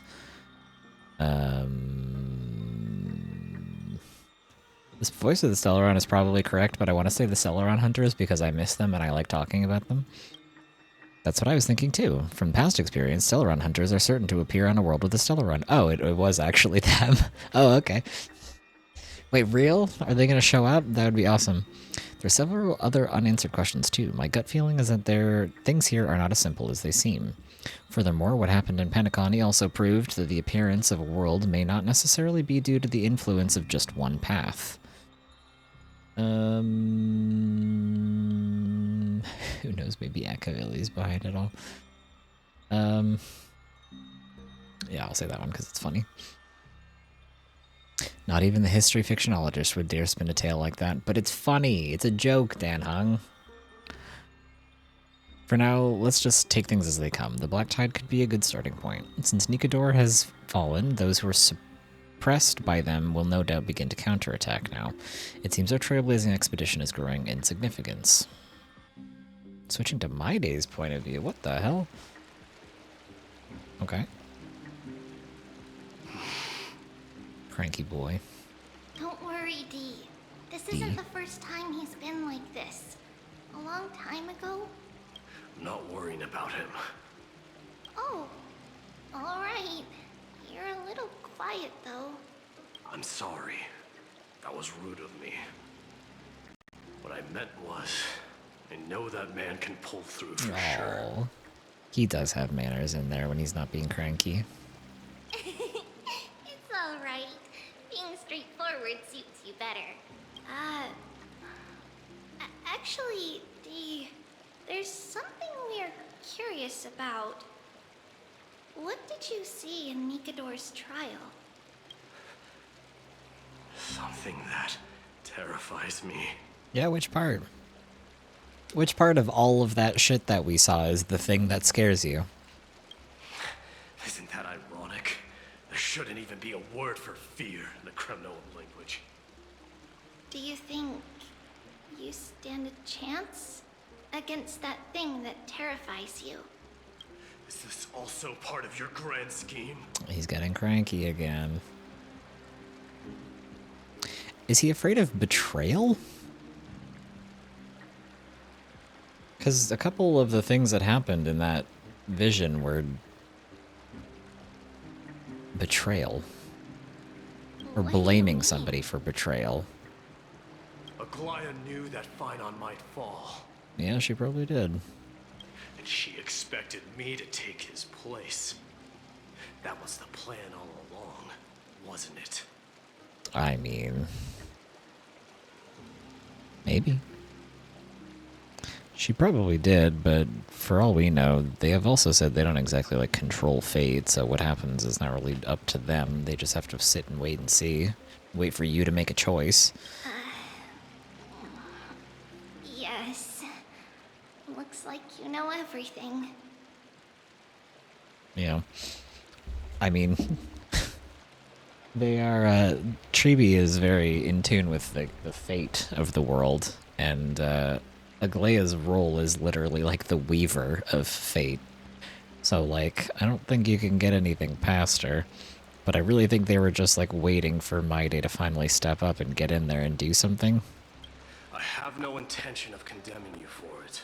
The Flame Chase journey is not a game, and I have long understood this. The downfall of Strife, the ever-growing threat that the Black Tide poses. If Circes and Ornyx are also impacted, ramifications will be dire. They are the only two Titans who are still lucid and willing to coexist with humanity. Regrettably, I do not hold the key to completing the trial. If I wish to conquer that fear, I need the assistance of my fellow Kremnoans. But you were told that it has to be you. It has to be one person to claim the core flame. Give me some time to speak with my people. It won't take long. I promise. I see. There is strength in numbers, but you must know that the trial to become a demigod is ultimately meant for only one individual. B, your people. They have been eagerly awaiting a new king all this time, haven't they? If you take on the divine role, they will have no reservations about following your lead. After all, you are the hero of Castrum Kremnos. I once was. Lady Trebios, therein lies my deepest fear. Yeah. Is it failure? Is it responsibility? Is it not being good enough? What is your fear? We'll talk again later. I'll be back. D? Regardless of what happens, we will always be there for you. Thank you. The person I'm looking for is probably in the hot bath. I should go take a look. The billowing steam always brings back memories of furnaces in our homeland. Regardless of what happens, we will always be there for you. Thank you.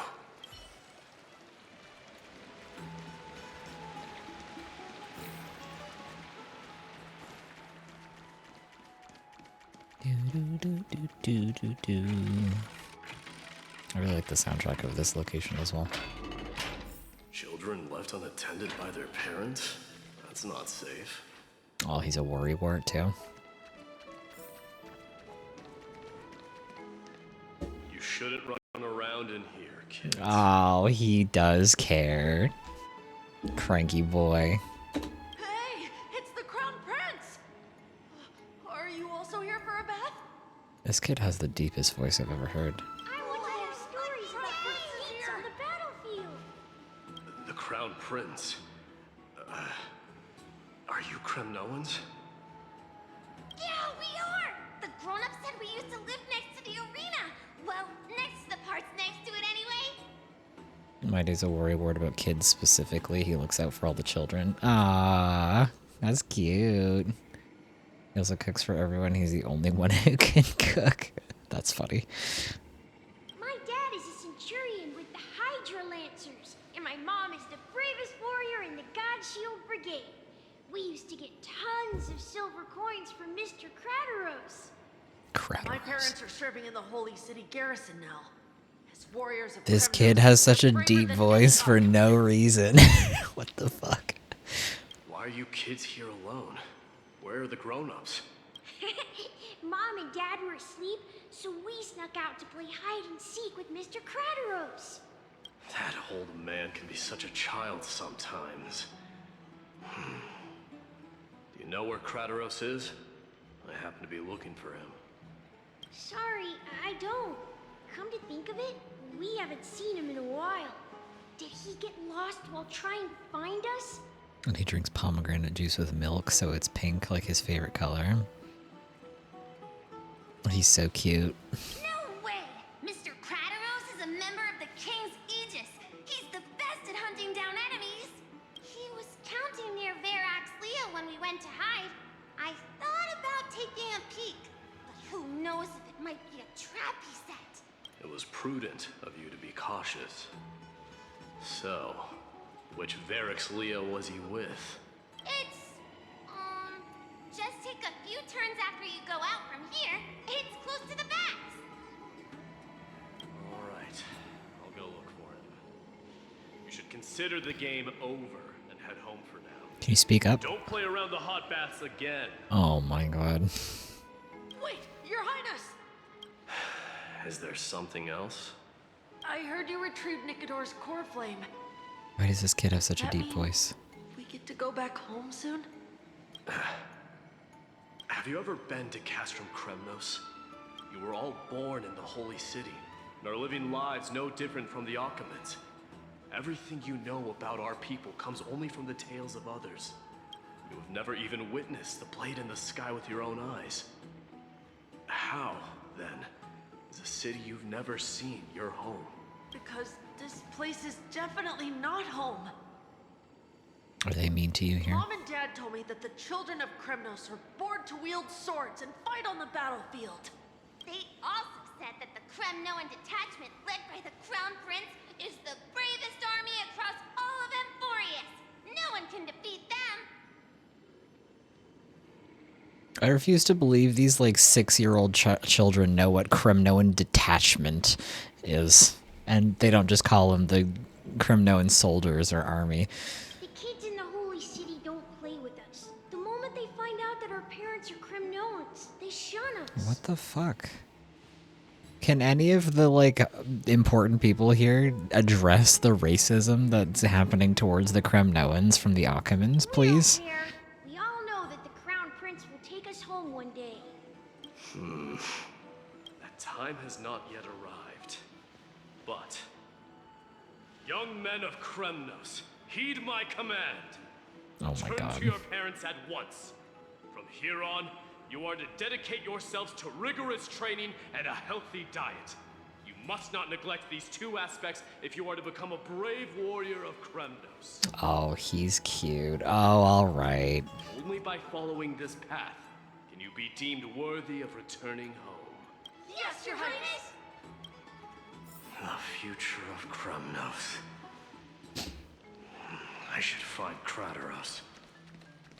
I wasn't sold on Maide as a character at the beginning of the story because they didn't do much with him at the beginning of the story, to be honest.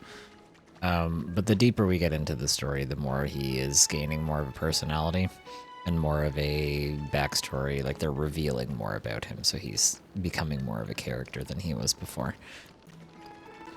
He's cute. Oh, fine. Alright, they got me. There he is. Is he engaged in a debate with that foolish lion? Rat! Oh, it's the Crown Prince of Castrum Kremnos. Get a grip. We're here by order of the Council of Elders. Even the Chrysos heirs have to think twice before doing anything to us. Do you think he's gonna beat the shit out of you? What are you talking about? Out of my way, lackeys of the council. The Civil Guard of Akama is on official duty. Please keep out of this area. Calm down, my lord. Play nice. Don't make me repeat myself. I'll allow you to pass this time, but just this once. Okay, generic NPC looking ass. You think yourself knowledgeable? Then here is a question for you. Do you know how Chrysius Leo in Castrum Kremnos came to be mounted on the wall? I don't know, my lord. How did it come to be? Let me enlighten you.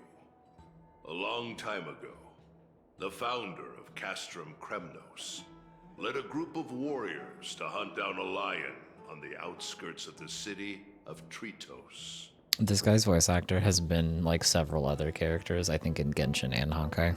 That vicious beast had been a menace for years, and the bones in its den were stacked even higher than the peaks around Akama. But do you know what happened? Nary a moment had passed after the beast's head peeked out of its den, when the Kremnoan warriors surged forward and brought it down within the blink of an eye, shattering its knees with a single strike. And then, why are you red-faced already? We haven't even gotten to the best part yet. It's your storytelling, my lord. You're weaving such a captivating tale that it got my blood pumping. Please, go on. Well, if it isn't Lord Mighty. It's been a while. Oh, what in Akama is happening? To what do I owe the pleasure, son of Gorgo? Kratos. My esteemed teacher. Let's talk somewhere else, Mighty Mos. I'm tired of speaking with this silly lion. What about the council's This silly lion. Those two hyenas are nothing but scavengers of rotten meat. They couldn't bite even if they tried. They can follow us if they want to. Let's go. I refuse to believe this old man has that crazy of a like vacuum sealed six-pack going on.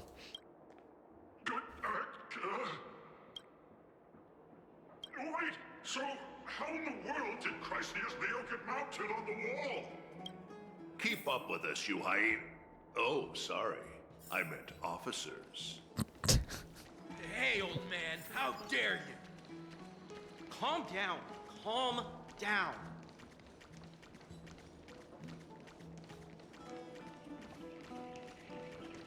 Seal. I'm a seal too. I am Miss Daze's divine beast. Don't I look like a seal? I just put on a golden outfit. I got this from a raffle reward. I'm not showboating. Okay. I'm stuck. Can you get out of my way? Can you get out of my way? Hello? I'm stuck. Get out of the way. Move. Get out of my way. I can't get out of here. They're... You can't be fucking serious. These two have trapped me here. I can't move. Hello? Get out of the way, man. What are you doing? What the fuck? Get out of my way. Oh, for God's sake. Fucking assholes.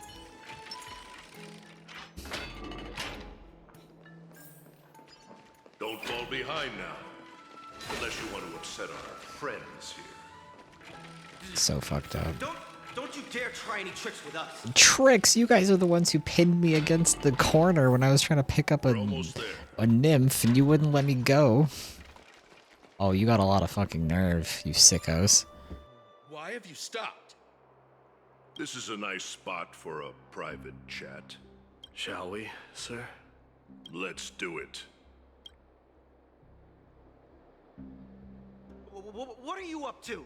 Someone help me!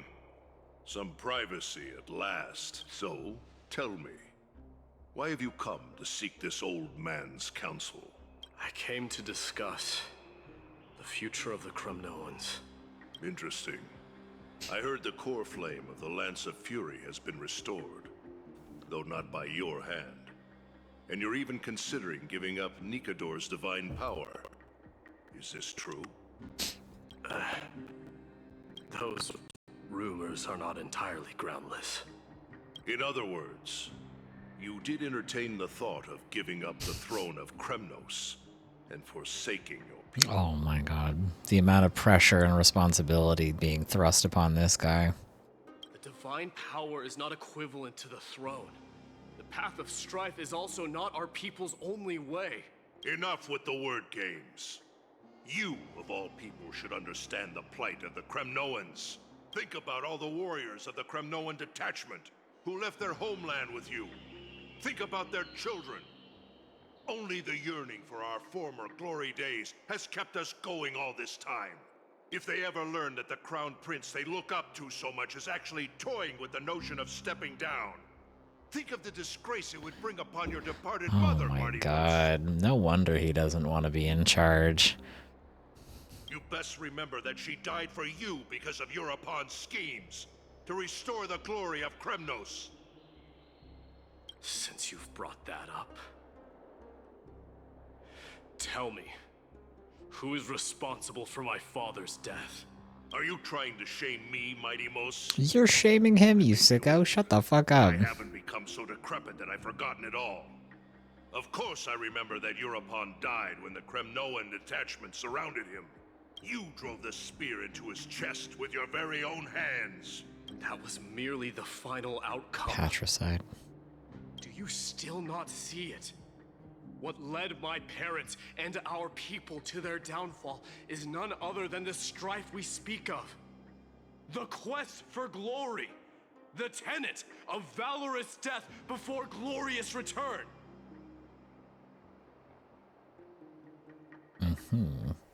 So he doesn't actually like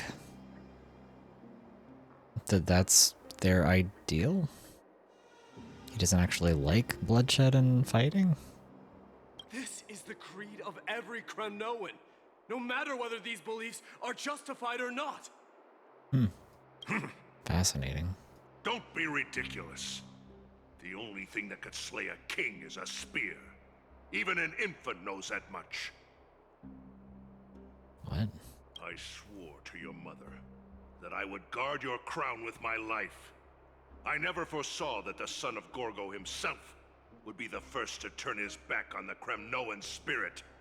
Is it wrong for him to want his people to go a different path and have a different way of approaching life when the previous way that they've lived has kind of led to their downfall? Gorgo. Your mother bore that name. The name of the great founder of Castrum Kremnos. And she upheld that name with honor. If you choose to turn your back on her legacy, like a wretched deserter, do not fault me for withholding my loyalty, Mighty Mos. Oh my god. I came to discuss the future of our people with you. But it appears this is not the right time yet. His hair is so lively and bouncy. His hair is breathing with him. Go, Mighty. Yeah, that's what those Chrysos heirs call you, isn't it? Go down the path you have Man, deemed fuck this guy. correct. Deep down, you have always been one to do as you please. And I am well aware that no one can deter you once you've made up your mind. But don't you ever dream of renouncing the traditions of Kremnos. We may reside in Akama now, but we remain eternally bound to strife by blood. Do you have to Bloodlines be? no longer hold any significance in this era of destruction. My young lord, always bear this in mind. Never reveal your vulnerabilities to anyone. Oh my god, no wonder this guy doesn't open up. Should never dwell amidst its prey. Oh my god, bro. Amidst its prey, you mean his friends? You mean the Akamans? Especially when it wields power enough to dominate the entire hunting ground. Oh my god. No wonder my day is so fucked up. This is murder. Do not sully the noble name of Kremnos with the blood of an innocent child. You mustn't reveal your weaknesses to the enemy. Enough! My decision is final. We must use this child's life to preserve the soul of the great Nikador. They did this to him when he was a baby infant child? We must save Castrum Kremnos. Don't be absurd! Those tiny hands lack the strength to even lift a spear.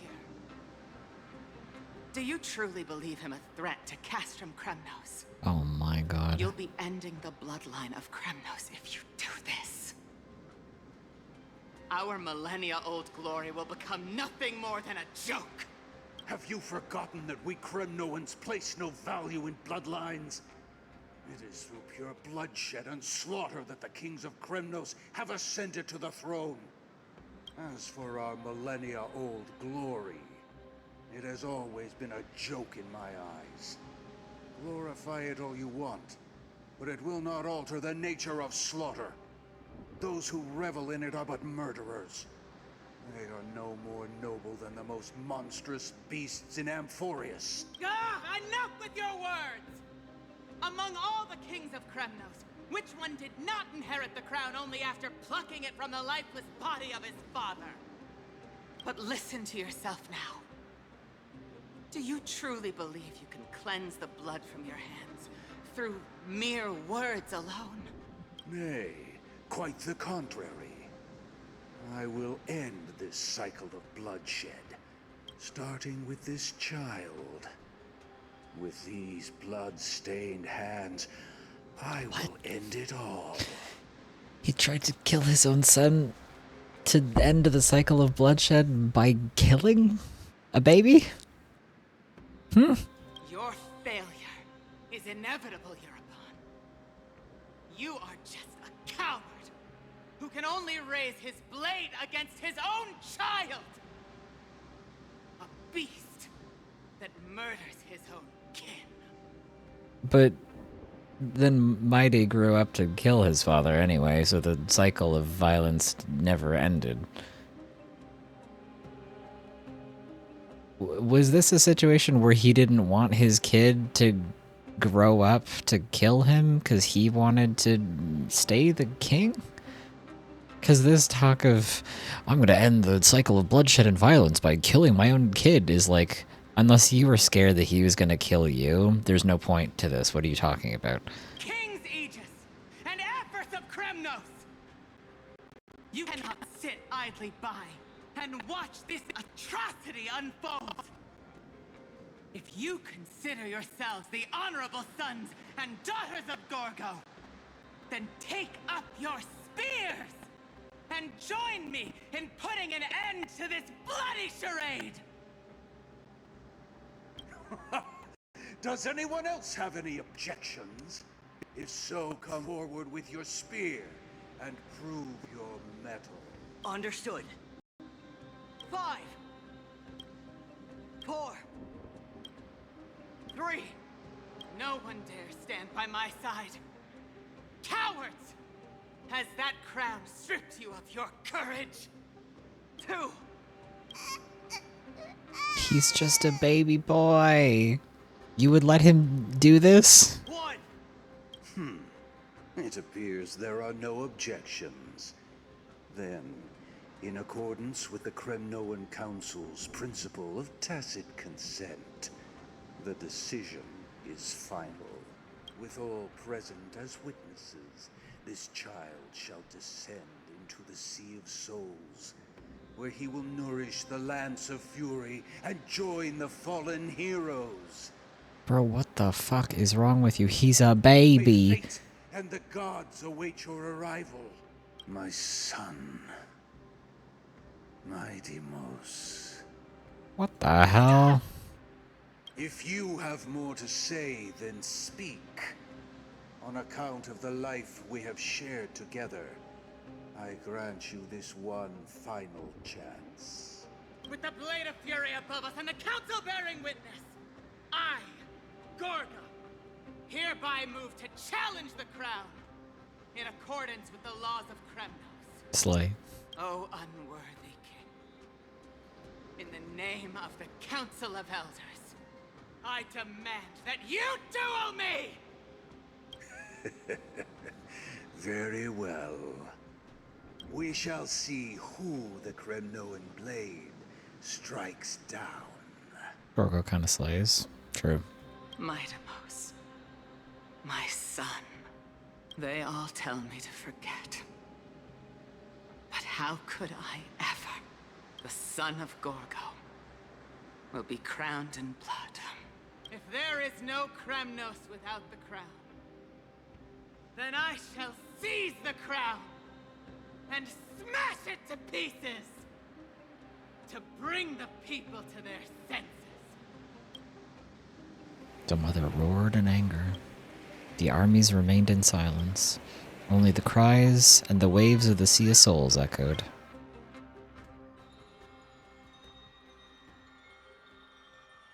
What the fuck? No wonder Deimos has, like, crazy trauma. Oh my god, his entire life has been interesting, we'll say. Bro, what the fuck? Ever since the battle with Nikador, you haven't slept so soundly in ages. Even if death itself came to rouse you, you'd proudly retort, why does life slumber? Because the bed is warm. Yet a chill from the river of souls wafted by, a sensation hauntingly familiar. Could death truly be at your door? Best open your eyes, just in case. Mister, you're awake. Hi, you're very close. Castros, why does life slumber? That's a complicated question. White woman jump scare. Girl, you are very close to me for someone who kills people when touching them. I apologize for arriving uninvited.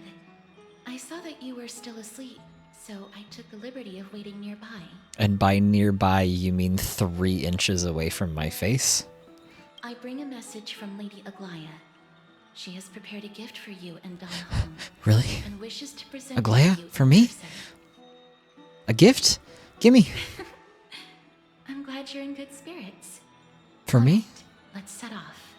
She said she's giving it to me personally? For me?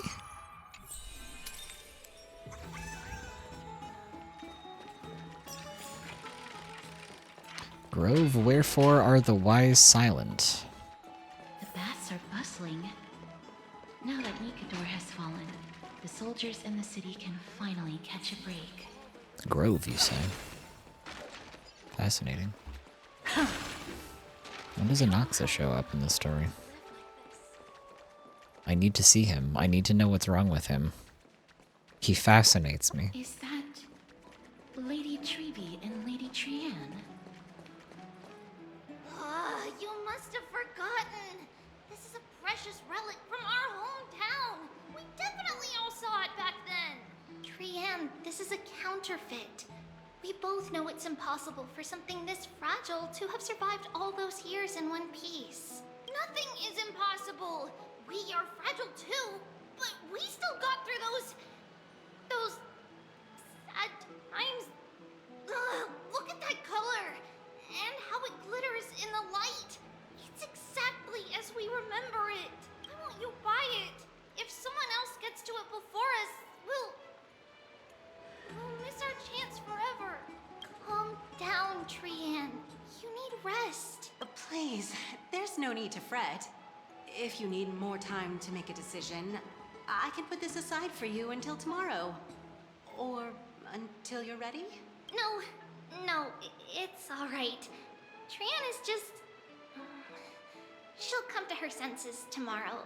We'll be off first. Trianne is just... what? Trianne is super mad, that's what! You've forgotten! You've forgotten all about Mama! Mama gave us something just like this before! Trianne...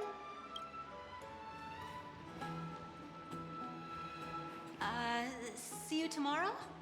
I hope you two patch things up soon. See you tomorrow. May the winds of fortune bless you.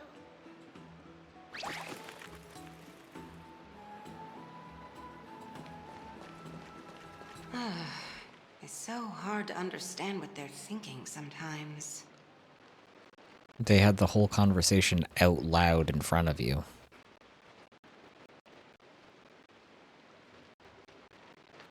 What do you mean? It's hard to understand what they're thinking. They said it out loud. Could you tell me what Lady and Lady Trianne were discussing just now? Oh, it's Miss Castorus. It's been a while. Well, honestly, I'm not quite sure myself. See, I have a little hobby of collecting handicrafts. Some time ago, I found this trinket being sold at the Memorial Market and bought it to use as decoration at my stall. When Lady Treby and Lady Trianne walked by earlier, Lady Trianne happened to catch sight of it. and promptly insisted that it was a precious memento from her hometown. But Lady Treby believed it to be a counterfeit. She said it couldn't possibly be from Yanisopolis. I heard the whole conversation. You don't have to recap the whole thing to me. Simply too low. For some reason, Lady Trianne became awfully upset after hearing For some reason, she said out loud that their mother gave them something just like that, and it's reminding them of their mother, so they want it. They had this entire conversation out loud. What do you mean for some reason? I see. You were right there. Madam, would you mind selling this trinket to me? Certainly.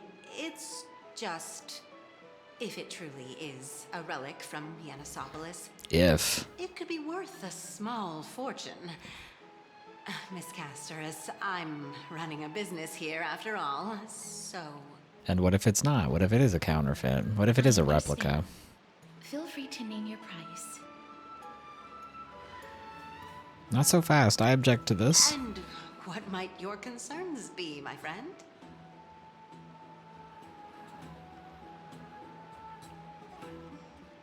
You've got some nerve trying to rip off a Chrysos heir. Fine. I'll sell it to you at cost, as a sign of goodwill, Miss Casterus. Just promise to support my business in the future.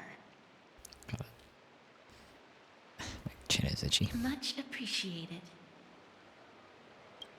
Thanks for helping me out. I'm not one to venture out often, and while I have some savings, it takes a lot out of me to even talk to people, let alone haggle. Had you not been here, I would have been set back plenty. The authenticity of the piece isn't important. What matters is that it holds special meaning for Lady Trianne and reminds her of her hometown.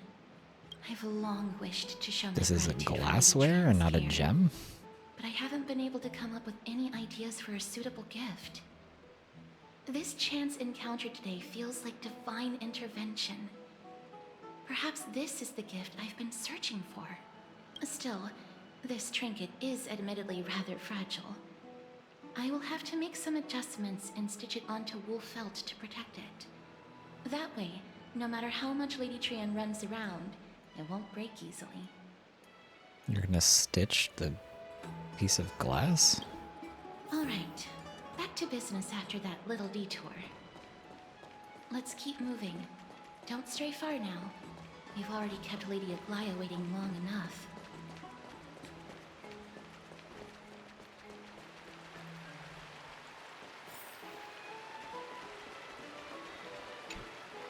Castros, look out.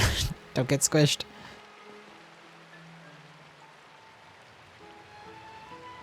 Bubbles, look out. Oh, okay. Bubbles. Oh my god, he's gone. Oh, just kidding. He made it. Oh my god, Aglaya. Everyone shut the hell up. It seems your friend arrived before us. Hi. You're finally here. Welcome, Cass. And you as well, trailblazer from beyond the sky.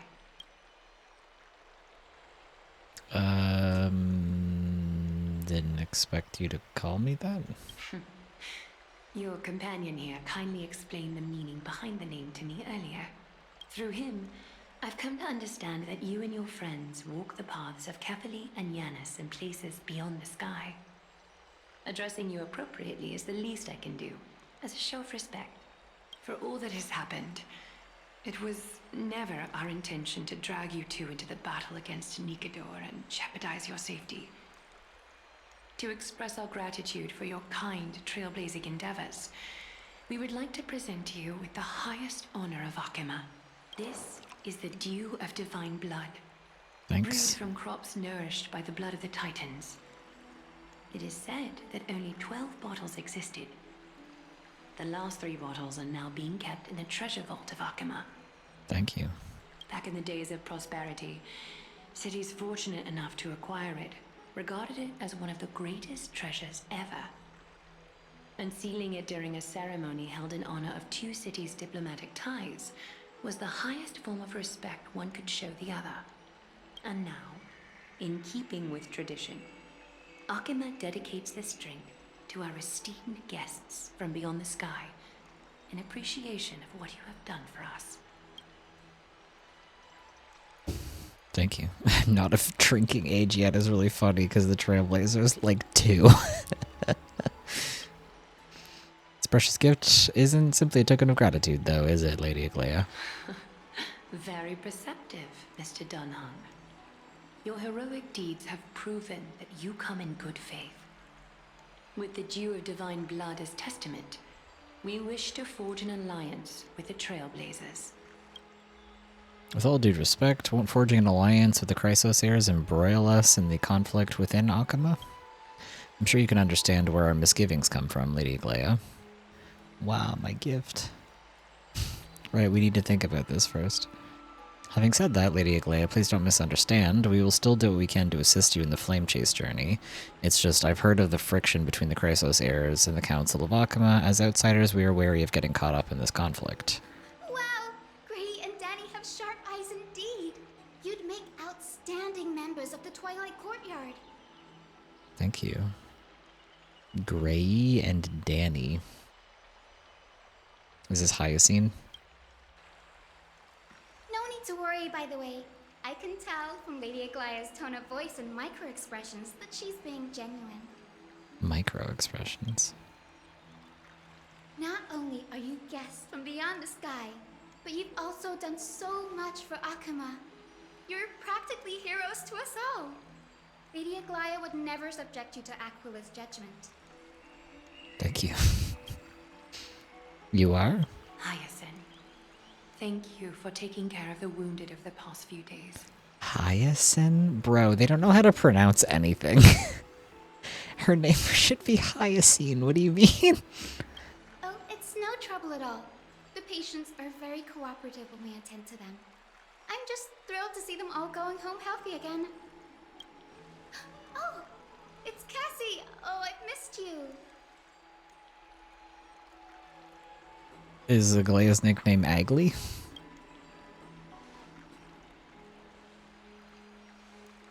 Miss.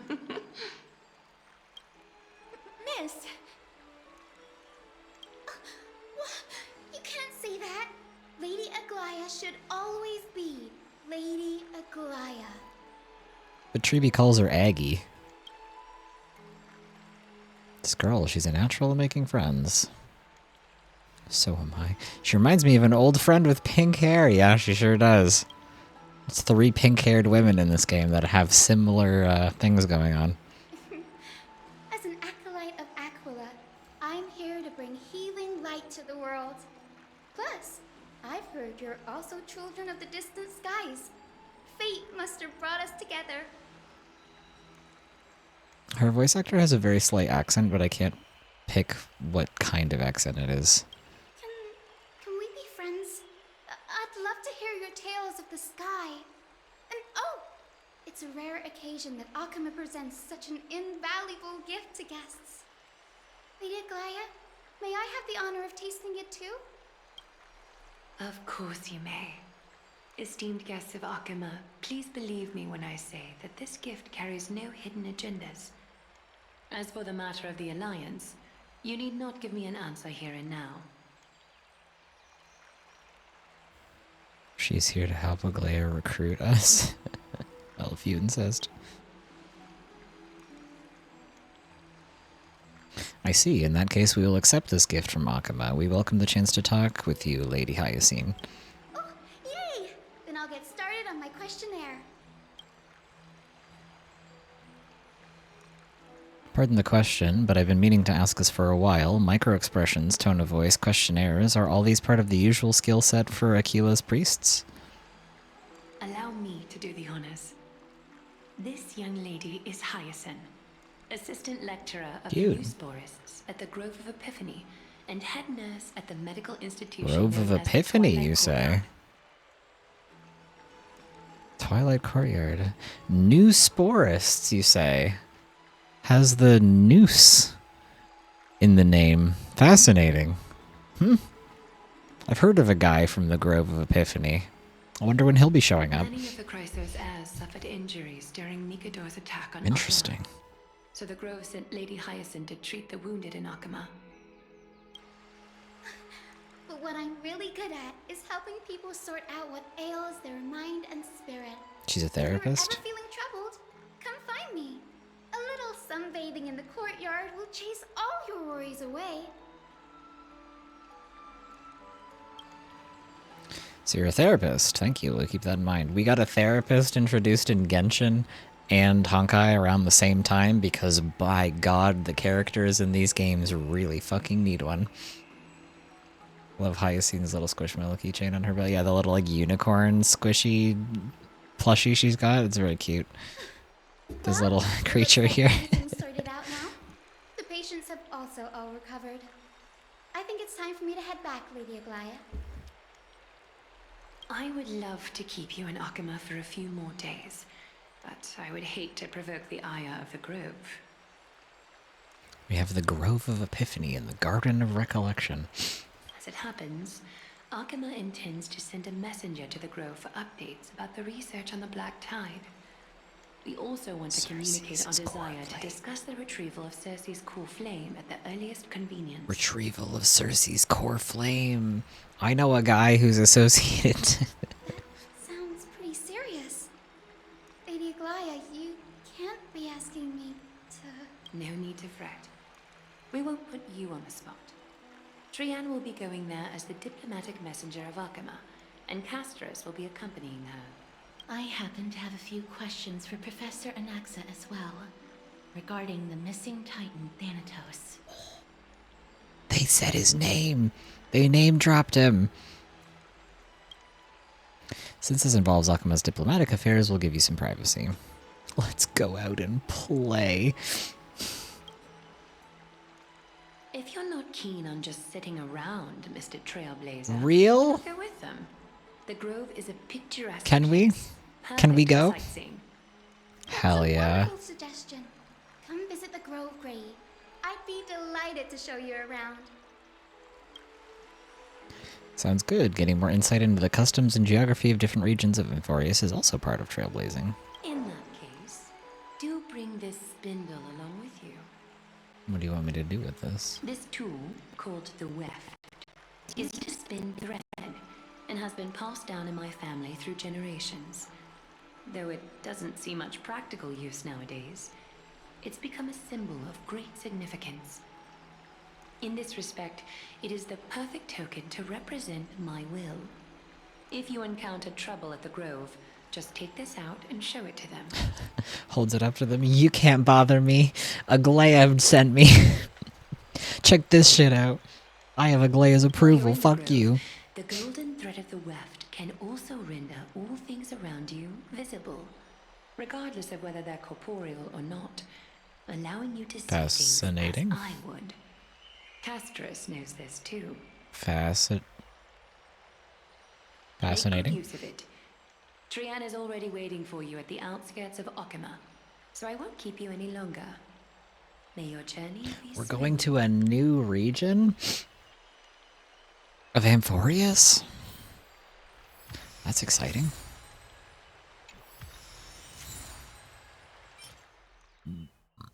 Excuse me. The love that contains all like the gods. Make good use of it. Trianne is already waiting for you at the outskirts of... Yippee! Hello? Some guys using my characters again?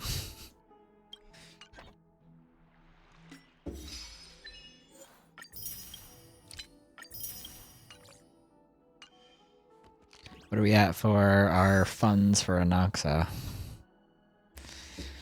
It's not much, but, you know, it's a start. I'm glad to be in your company again, mister. She doesn't have to call me Mister all the time. I came here with a colleague from the Twilight Courtyard. I've asked her to pack her luggage in advance, so she's already waiting for us by the city gates. Wait, I didn't Let's go meet up with her. read that properly. I thought the arrow one would be go back, I'm not ready yet. I didn't read it properly. I didn't want to talk to Castros immediately. I wanted to talk to Hyacine first. I think that was a okay, let's go button that I just accidentally clicked on. And I missed all of the extra lore dialogue I could have asked them about.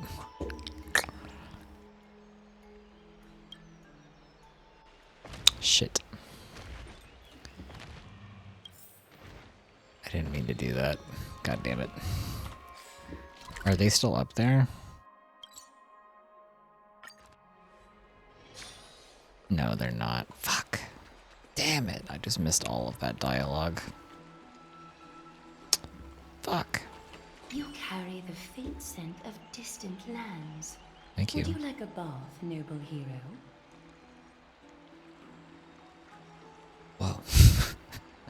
Hello? Golden Thread had already foreseen your arrival when you were 100 steps away. Dear customer? Have you come to rest? I have some things I want to discuss with you. Ask as you please. There are times when speaking from the heart can be even more relaxing than a good warm bath. Leading the flame chase journey must be exhausting. Dealing with the affairs of Akama and being constantly on the move for the flame chase journey could perhaps be considered a tiring life. To me, however, it is no more than a daily routine that I have repeated for ages.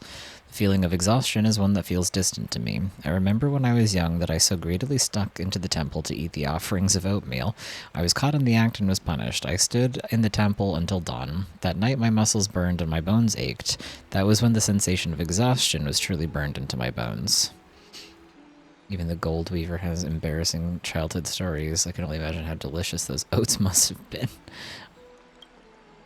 They did indeed have a wonderful flavor that I have not enjoyed for a long time. I remember my teachers cooked them the first time we met. They even added some Yanisopolis specialty ingredients.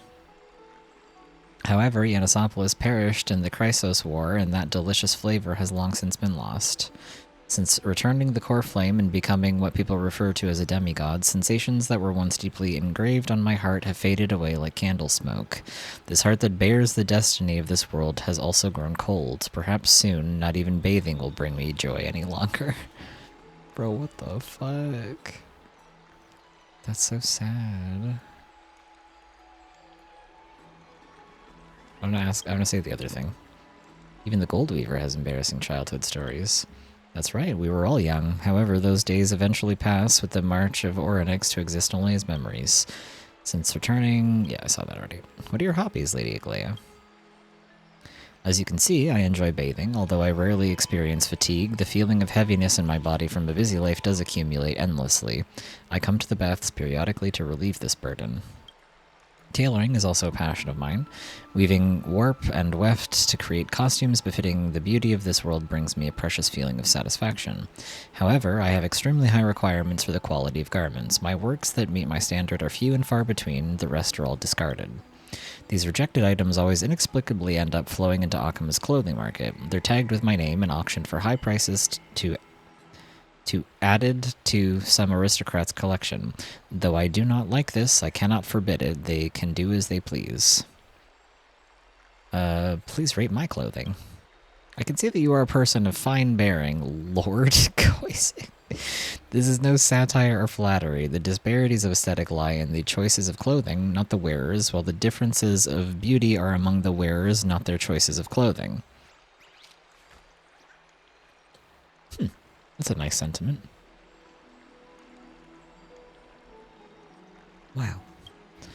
Even the most eye-catching finery, when draped across the body of a person with an evil heart, cannot conceal their ugliness. By contrast, if completely unremarkable clothing is paired with someone who resonates perfectly, it can create a spectacular image. True. She's based for this. When it comes to your clothing, I can actually point out countless flaws in simply the material and craftsmanship. But following the golden thread, I can sense the romance in it. Convoluted, but not chaotic, like a bustling crossroad that is never stalled with traffic.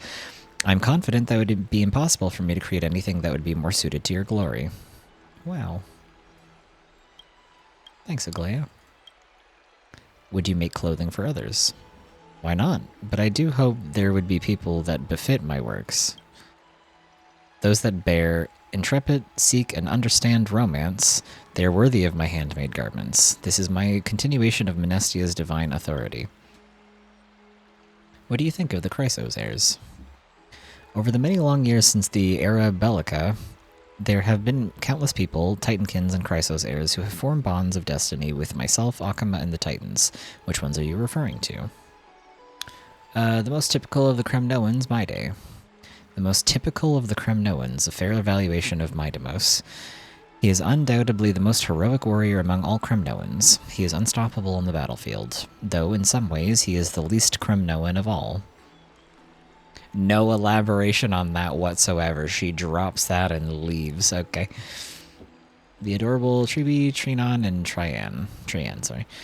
Ha, I see you are just as fond of my teachers as the citizens of Akama are. They indeed enjoy enormous popularity among the people of Akama. They spend their days deeply committed to communicating with their neighbors and helping people with both great troubles and trivial affairs. Pa, if only such happiness within their daily life could slightly ease the great weight of destiny that they bear, that would bring me true relief. Castris, after our rough encounter. I see that you still bear a grudge over her scrutiny. Calling the Trailblazer Lord, whatever, is very funny. You may by all means hold me accountable for my discourtesy. However, please do not foster resentment against Castris. She merely heeds my orders and is willing to give everything to obtain what she seeks, even if that means extending her life-stealing embrace. This can create a confusing paradox for her. My doppelganger, Phainon. The perfect hero. To this day, that is the only opinion I have ever been able to make of Phainon. As the most perfect Chrysos heir, he is fated to bear the heavy fate of saving the world in the Flame Chase journey. When he returns triumphantly from the Vortex of Genesis, we will be one step closer to our long-held wish. I know everyone well, and there's nothing more I need to know. Every member of the Chrysos heir is a hero that this world cannot do without. I have no right to cast appraisal on them on behalf of this era, because they all shoulder the future of this world. It's been an absolute delight to speak with you. I look forward to our next talk. Oh, thank you. I'm really pissed that I accidentally clicked the progress button. When I saw the arrow, I thought it would mean the, like, go back button so that we could leave the conversation, because I wanted to make sure I didn't miss dialogue with Hyacine. And by accidentally clicking on the progress button, I missed all of the dialogue with Castris. Fucking piss me off. God damn it. And there's no way I can get it back either, because she's not there anymore. Fool that I am. And Lady Trian. But who's that they're looking at? There's a dead guy on the ground?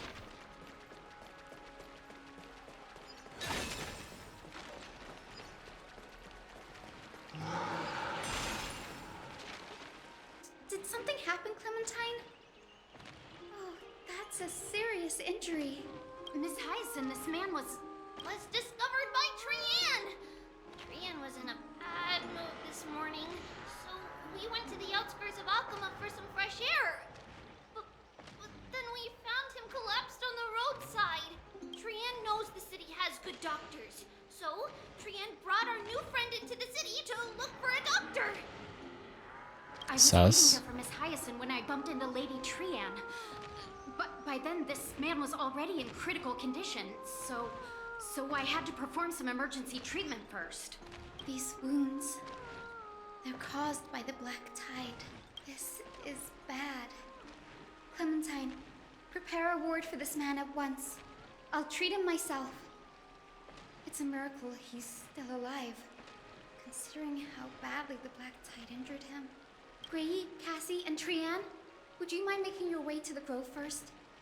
Once this man is out of danger, Clementine and I will join you. As a healer, I cannot ignore those in need of medical attention. I understand. May fate have mercy on this poor man. Trian believes he'll get better. Everybody, follow Trian! Fly, fly, fly away from Akama!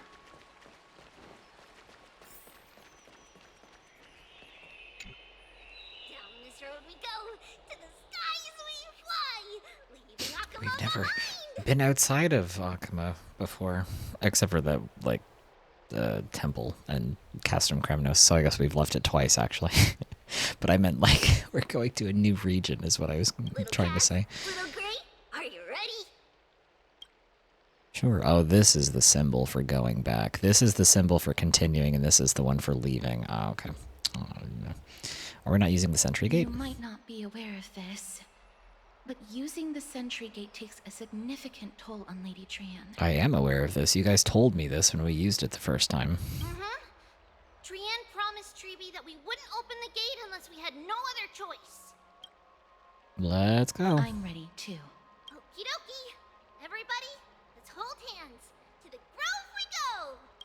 Chad, we're going to a new place. Are you excited? It's harder than I thought to sew gemstones onto Wolfeld. Yeah, that's kind of what I was confused about too.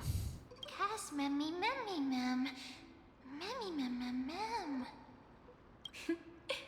Mem wants to try sewing. Here, why don't we give it a go? How are you two so close already? Memmy mem mem memmy mem. Memmy memmy mem mem mem mem mem. Are you Alicia? Did Alicia die and get reincarnated as you, Mem? Tell me the truth. It's hard not to like Mem when they're so adorable. This is amazing. I know that is you, Alicia, or March. Become more intelligible after the battle with Nikador. I know it's one of you pink-haired ladies. After spending the last few days together, I feel like I'm gradually gaining the ability to understand what they're saying. Even if it's just a little. Points at Mem, you like women, I know who you are, you're one of them.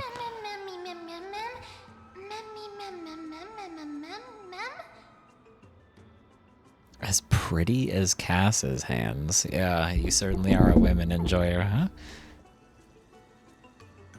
That just sounds weird.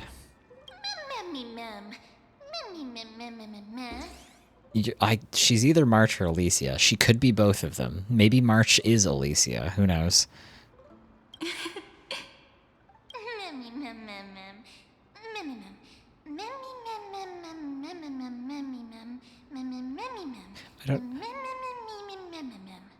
I don't know if I should be reading the mem lines out loud, because she's technically saying them, but she's not reading them. If March is Alicia, I will scream. I mean, she is in ice. Alicia is ice. They're both pink women. Pink-haired ladies. They have kind of similar personalities. What changes I'll experience next? Probably this one, if I had to guess. You don't have to yell. Well, I can't get excited around these places. You are March, aren't you? March gets mad at me every time I say anything. Is everybody awake? Little Gray, little Cass, and... Puppy? A little pink puppy? What about Mem looks like a puppy to people?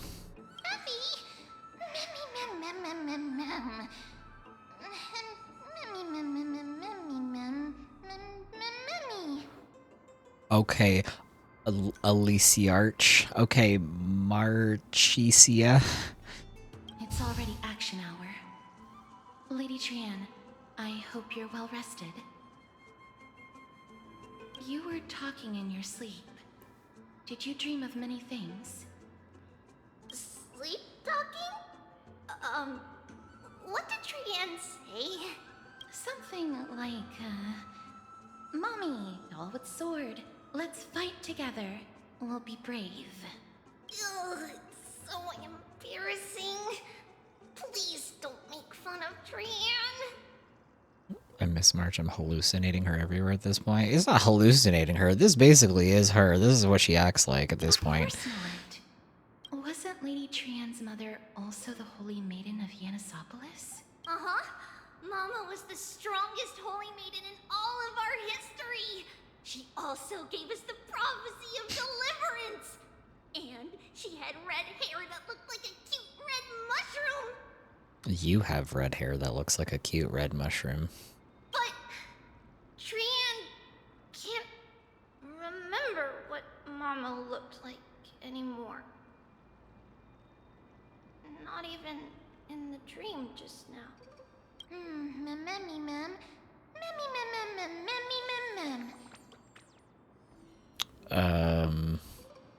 But you don't have hands, only paws. Mem. So she acts just like March. Every time I say anything, every time I make a joke, March is like, fuck you.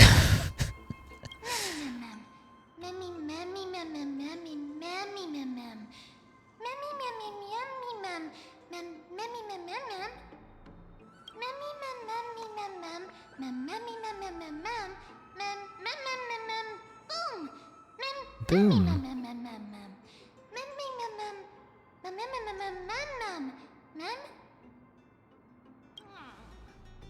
Trian thinks that's a great idea. Can you understand Mem? Help Trian out? I thought Castris only understood like a few words here and there, but Trian can just understand what Mem is saying.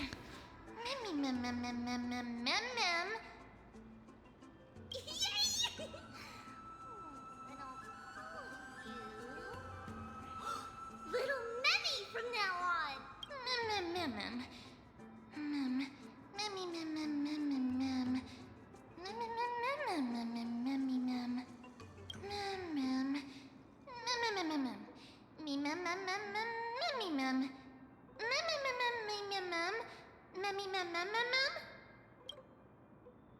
Exactly. Okie dokie. Trian remembers that we need to help Aggie ask the big tree whether Circes would be willing to visit Akama. If we follow this woven trail and keep going upward, we'll reach the grove in no time.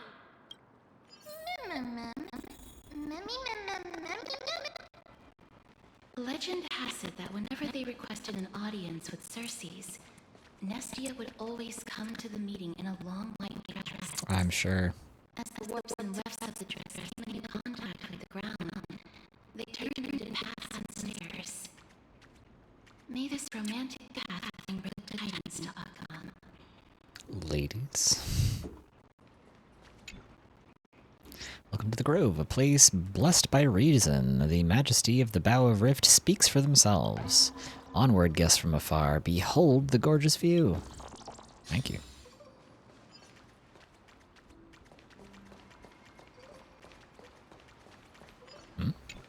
Golden fragments remain radiant in the darkness, illuminating the blossom. Blue flowers around them may send the Menestia's swarm of butterflies once emerged from cocoons, bestowing the gifts of the memory and prophecy upon the world. Oh. Hello?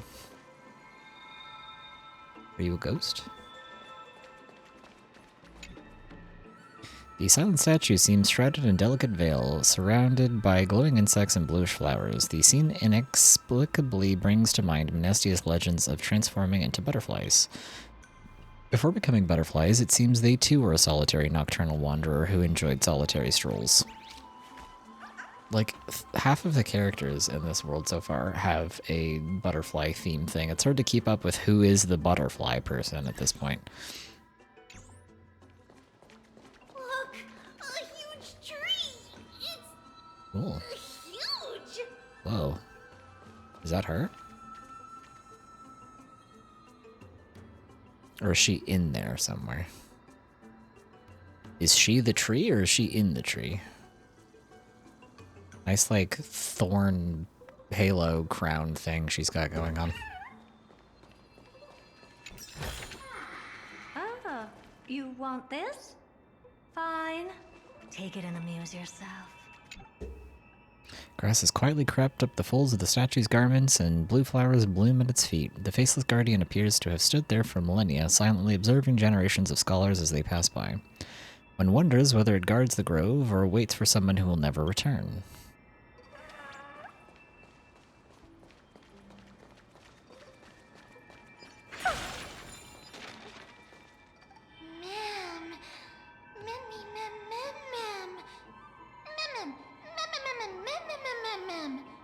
Yeah, you like capturing moments and pictures like March does? Giant tree bowed slightly in the silent forest, tilting and falling into the wilted green waves. A passing breeze rustled through the leaves as if it was sighing, softly fading into the lightless ocean above on high.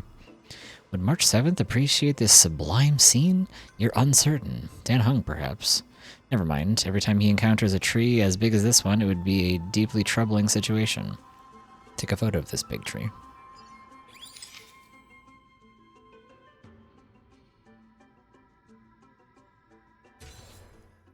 Beautiful. I never failed to impress. This photo deserves an award. What is this huge tree, though? It's the Bough of Rift, the divine body of Circe's.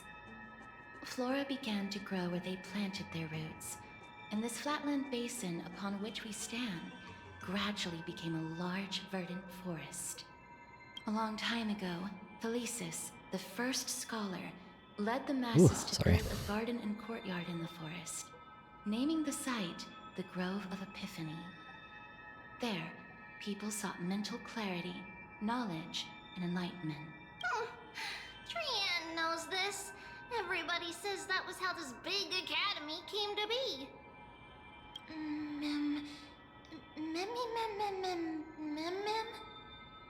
Something feels off. The Grove has always welcomed scholars. So too would Circe's give us her delicate leaves and extend her branches in greeting. Yet, it seems both the Grove's messengers and the Titan are indifferent to our arrival. Was the Grove closed to visitors? That doesn't seem likely. Miss Hyacinth didn't mention anything about it. Maybe everybody's still asleep because classes haven't started yet. They don't want to be disturbed, so they shut the entrance.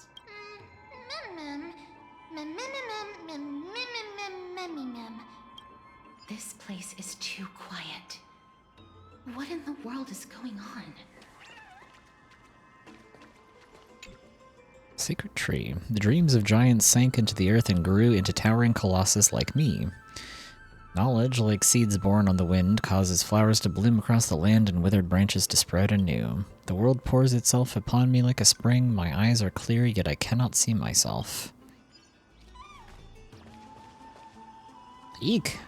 No, no stepping on bugs. Bugs are living beings too. No more stepping. I yield, I yield. I didn't mean to step on you. Just got too close. My bad. Observe our great master Circe's. Such nobility and holiness in that august presence. Wow, it's actually Circe's. That's right. Marvel and praise freely. Such reverence is exactly what the master deserves, Kirk.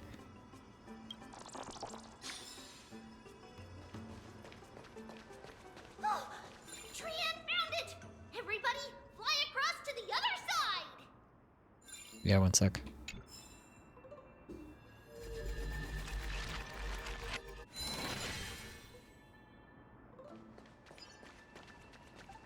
The entrance on the other side.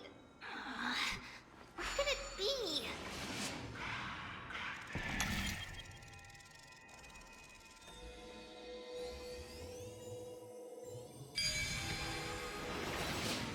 Aubrey's eyes are so sharp.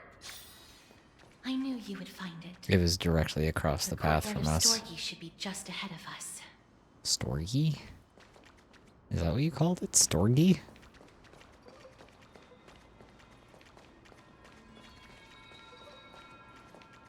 Wait, there's a nymph here. Hello? Eek, why did you turn so suddenly? You frightened me. It seems this spot isn't secure anymore. Time to relocate.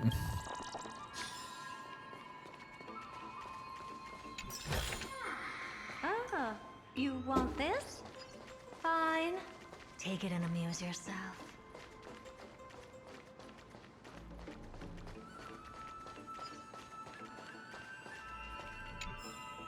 Decree of the Seven Sages.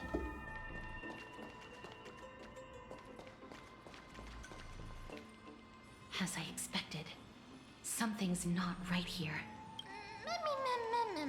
If they were not scholars, someone should have come forward to receive us by now. Not to mention that this whole place is also eerily quiet. Maybe something happened. That's possible. Hello? Is anyone there? Oh. Huh, no one's here. What should we do now? I have an idea. Lady Trianne, Could you lend me that golden spindle? Do you remember? She gave that to Lady me. Amaya Why did said Trianne this. have it? While you're in the grove, the golden thread of the weft can also render all things around you visible, regardless of whether they're corporeal or not. This is achievable because the grove is not only where the roots of Circes are, but also where the chrysalis of gold manifests. The what? Oh, Nestia, with the weft as my vow, I beseech you, entwine my body with your golden thread and affection. Ladies. Whoa, that scared me too. How unique. Well, these lines are documented in the handbook of Nestia's grace. I'm sure they are. So, if I'm not mistaken, we should be able to draw power out of this butterfly exuvia with the golden thread. There isn't a reaction. Did it not work? But that shouldn't be. Everybody look over there. Something's appearing. Is that a white dryad? Hi. Mem. White Dryad, what a cute name. Oh. No, it isn't a white dryad. It is the shadow of a dead white dryad. Dead me, Mem. She could say the word dead? Okay. Shadow? Strictly speaking, Ooh, sorry. these white dryads are still plants. They only gained sentience as a result of Circe's blessing of equality. But their sentience is minimal when compared to that of humans. These flowers have already died. What you see here are just faint afterimages of their souls.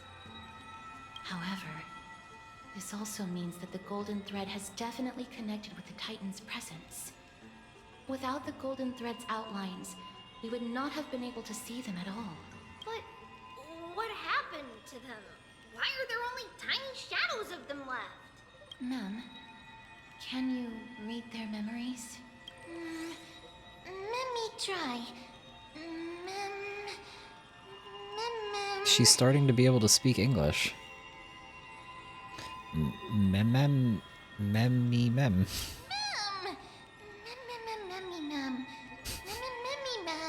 Don't say it together with me, you're distracting me. She acts just like March does. Black cloak, sword. What the fuck? Who's teaching my dog to speak English? Towards the great tree.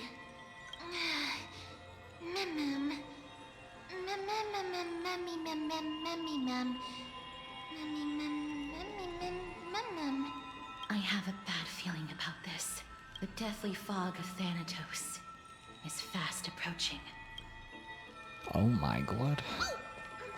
Trianne will be on high alert!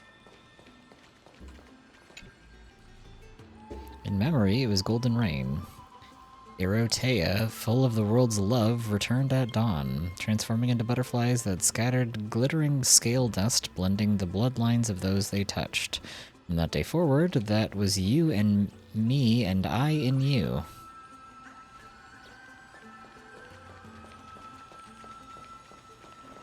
Okay.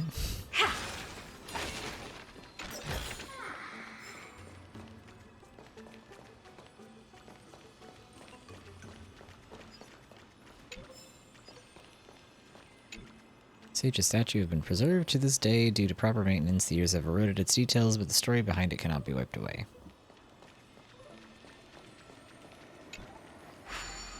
It's been a while since we did a puzzle. We've been in cutscenes all day long.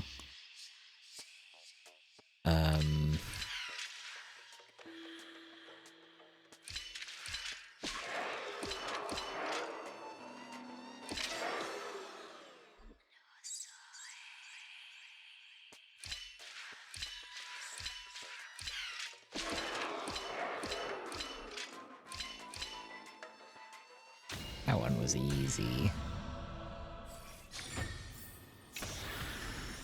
Oh.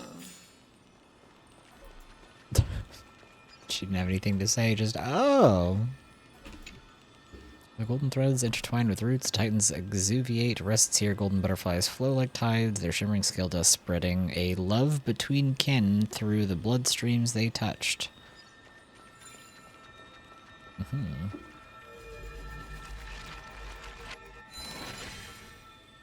Fascinating. Oh. Hello? I'm stuck. Master Kalanicus, we have installed bronze detonators along a number of the Grove main roads as you instructed. Very good. Can we proceed according to plan? There will be no issue on the technology side. We've already held detonation tests and ensured that they are able to damage the body of Titans. It's just what? It's just that such methods are blasphemous. Such things are not important in a moment of crisis. What matters most is that we slow the invasion of the Black Tide as much as possible. I never thought that when our backs were against the wall we would be forced to use that Anox's wicked ways. Other scholars held such reverence for the gods that they never researched such evil technology. Even if the Titans disagrees, it's not like they'll say anything. Alright, that's enough lamenting. Gravitas, you have another important mission now. I need you to find a way to leave the Grove immediately and head to Akama to request aid. I do not know if the Grove can withstand this threat. If we just hold out until reinforcements arrive, then all will be well. If not, I have no choice but to entrust the core flame to that woman. You want me to leave the front line and be a deserter? No, there is no way. You're a Chrysos heir. If anyone is going, it should be you. Don't argue with me. You know you will never win. It is precisely because I am a Chrysos heir that I must stay and fend off the Black Tide. I will endeavor to ensure that we survive until reinforcements arrive. I may be a scholar, but I know a bit about fighting. Any normal Black Tide monster is no match for me, so you need not worry.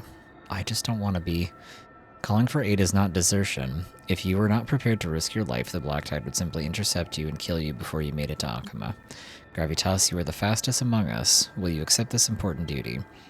I will not let you down. May Circes protect your mind, Master Kalanicus. Ha, may the Circes protect your mind. The Circes? The tender cozy golden cocoon. Stairway of Progress, the garden for intellectual wanderers, seekers of truth, worship here reflecting on the love for kin, for only through this remembrance may the path to wisdom remain unobstructed. Behold this lovely exuviate. Our Lady Menestia once spun it with familial love to create the first golden thread as a tribute to Circes. It said innumerable golden butterflies burst forth from this husk, their scale dust raining down like golden stars descending to earth. What joy it would be to see such a splendor.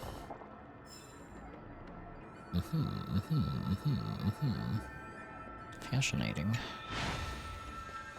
Interesting.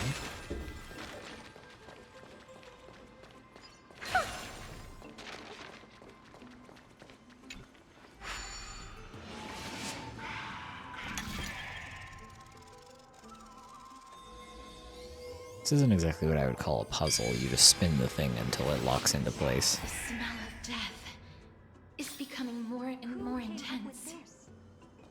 There, on the steps. Hello? This looks really scary. They look kind of cool. What kind of beast is this? Or is it the Death Titan's kin? No, it's neither of those. This is a creation of the Black Tide. Such creatures are formed when living beings are corrupted and turned into deformed hollow husks of their former selves. They look kind of dope. Everybody, stay alert. Regardless of what has happened to the Grove, the fact that we're seeing the remains of a Black Tide creation here definitely doesn't bode well. Should we inform Aggie about this? Mem! Memmy Mem. Memmy Mem Mem Mem.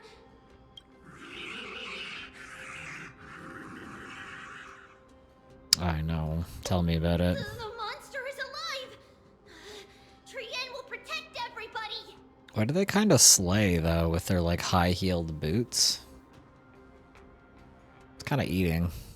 Trien, please hide behind us. This will look a lot like the corruption monsters from ZZZ. Mister, let's do this.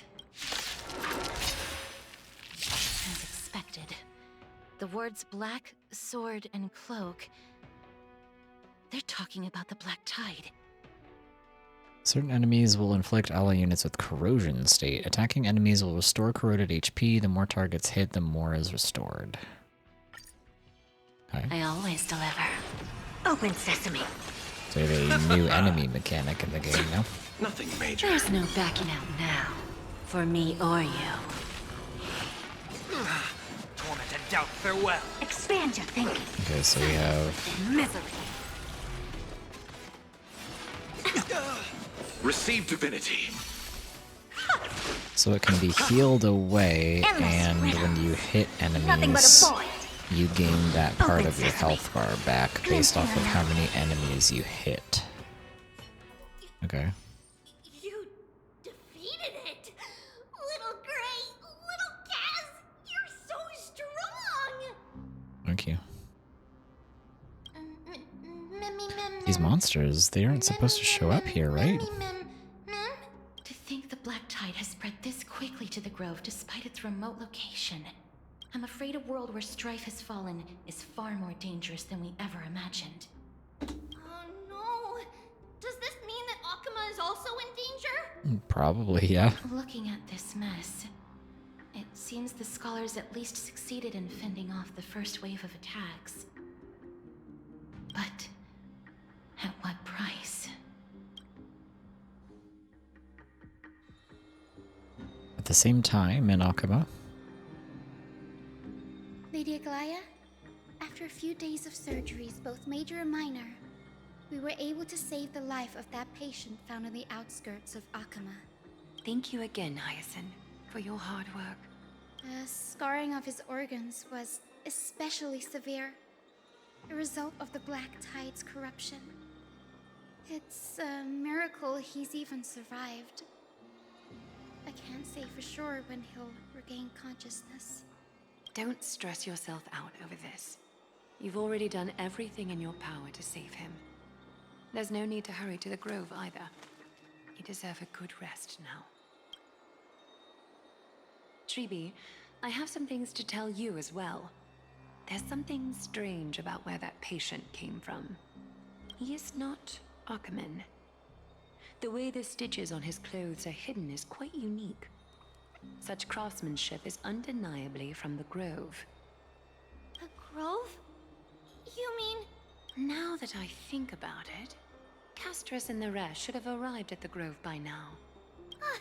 Trianne just got in contact. The Black Tide has invaded the Grove. We haven't detected any survivors, even with the help of the Golden Thread. What should we do, Aggie? The Black Tide is posing an even greater risk to us now. I did not expect the Grove to be the first to be impacted, though. Can they tell where the core flame is right now? We Nope. see it. The core flame is still there, but... But what? But they can't see for sure whether the Titan has also been corrupted by the Black Tide. Please let them know that for now, the most pressing task is to identify the core flame and transfer it to a safe place as quickly as possible. We must also search for survivors and find out exactly what happened to the Grove. Oh, and find Anaxa. Unless something went terribly wrong, he should still be alive. you can learn about his evil technology and his fucked up science that everyone hates him for. They've set off. Please, stay safe, everyone. I pray for their safety too. Aggie, how do you know that Anaxa is still alive? I know that man all too well. If that blasphemous performer knew that he was not long for this world, he would most certainly try to seize the core flame and drag the Titan down with him. What the fuck? Is this a joke as well? No, I'm being serious this time. This time. We're facing threats from both within and without Akuma. The merciless carnage may have ceased, But Archimedes' nemesis continues to sharpen their blades even now. They may have even prepared the gallows from which to hang us already. You mean... Even if the divine authority of strife is as yet unclaimed, the Black Tide is advancing more rapidly than I expected. I fear this tragedy is more than a mere natural disaster. Alas, it's too late. The Council will likely take this opportunity to do something... I will try to keep this under wraps for now. But you must also take care and be prepared for anything that may happen. All right. Should I inform Hyacinth about this? Not for now. She must be exhausted after performing surgeries non-stop for so many days. I don't want to overwhelm her with this bad news. We can only hope that the Grove weathers this crisis with as many survivors as possible. That being said, based on the condition of this patient, Trevi, we should prepare for the worst. It's likely he is the only one who managed to escape from the Grove against all odds. Everything will be fine. The people at the Grove are really smart. They'll definitely be able to chase away the Black Tide. Okay, I need to BRB really quick. I gotta use the restroom, so I'll be back in a minute. There's ads running right now anyway, so 1 moment.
Okay.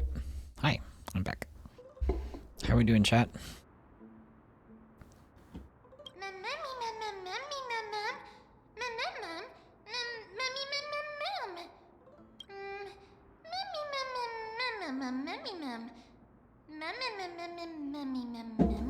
I don't know that everybody has trust in this guy. Everybody can't wait for the opportunity to say some shit about how they don't like him. How should I put it? Lady Aglaya doesn't trust Anaxa at all, I'm afraid. I gathered that. My shoulder is pinched. Why is your shoulder pinched? What happened? I'm getting hungry. That makes complete sense.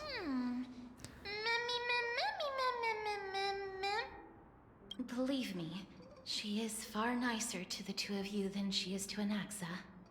Fascinating. Despite being a Chrysosaur, Anaxa resolutely believes that Titans and prophecies are a load of nonsense. During our regular citizens' assemblies, he always votes to oppose the Flame Chase journey.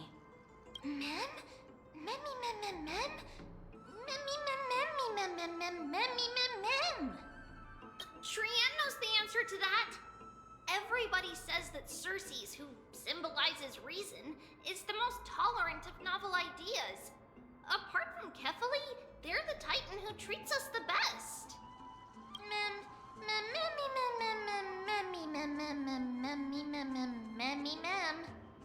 Yes, that is how we formed an agreement with these Titans who bear no harm toward humanity. If they agree to support us on our flame chase journey, we will wait till the final moments of the journey to restore their core flames. With the exception of Orynyx, that is. They didn't lend us their power willingly.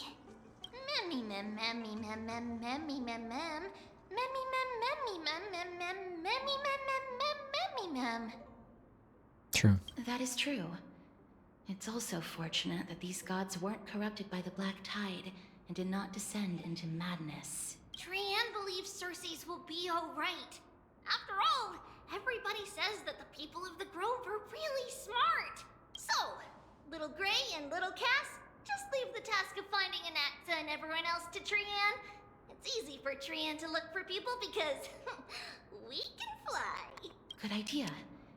In that case, please bring the web along with you, Lady Trianne. The golden thread will be much more effective from up above. Please promise us that you'll take care of yourself. Okie doke. If Trianne gets in trouble, we'll look for all of you. In return, if you get in trouble, remember to call for Trianne, okay? We'll come right over and open the gate for you. That's the other thing I wish to mention. Do not open the gate unless you have no other choice, Lady Trianne. Your body is not in good shape at the moment. Okay. We will keep that in mind. Trianne was just trying to help. Of course, we know that. After all, Lady Trianne is a demigod, the most powerful among all of us here. Remember all those brave heroes in the tales you've heard. They would always save their strength until the very last moment. That way, they could ensure that nothing went wrong with their plans. Isn't that right?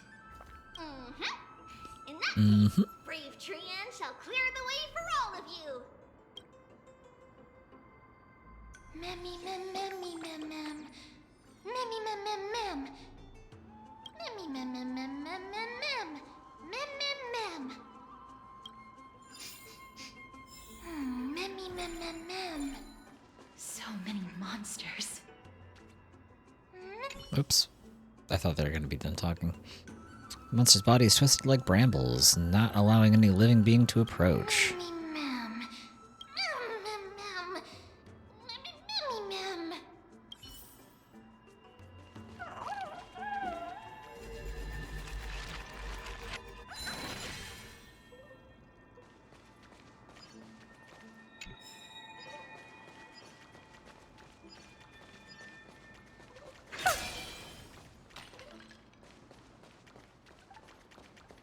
Navigate and continue forward. Try to sense the Black Tide monster's memory. Okay. Which ones?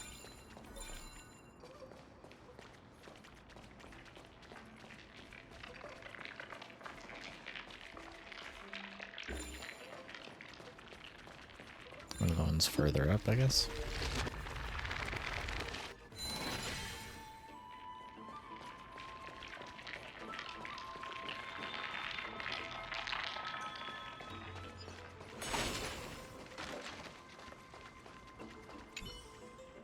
Black-colored monster has fallen like a toppled statue. Within its body lie golden ashes, perhaps the same substances as the golden blood that is commonly seen in amphoreus.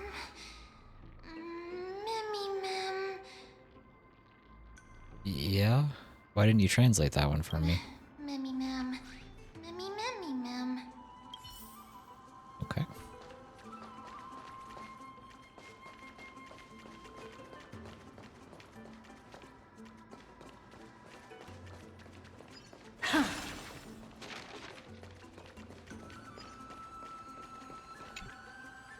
Life's impermanence strikes without warning. Even as a bug in this garden of reason, one must maintain daily examination. Daily self-examination. Who am I? Where am I? What shall I eat?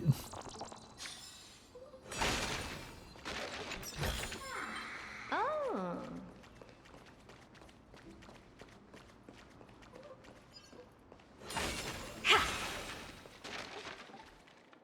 miss one of them somewhere?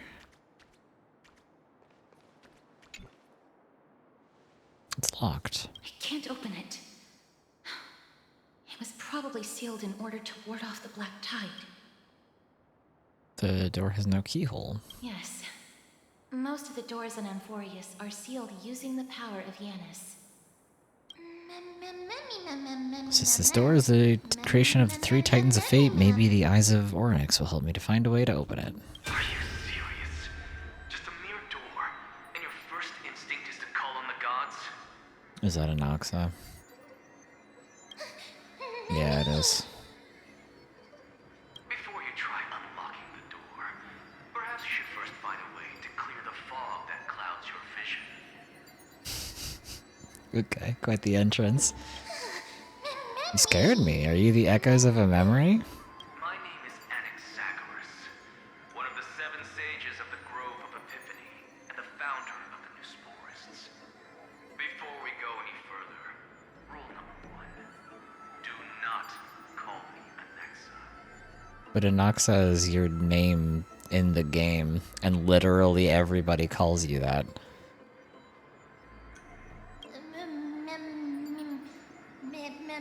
I'll just stick to it. Well, he just said don't call me that.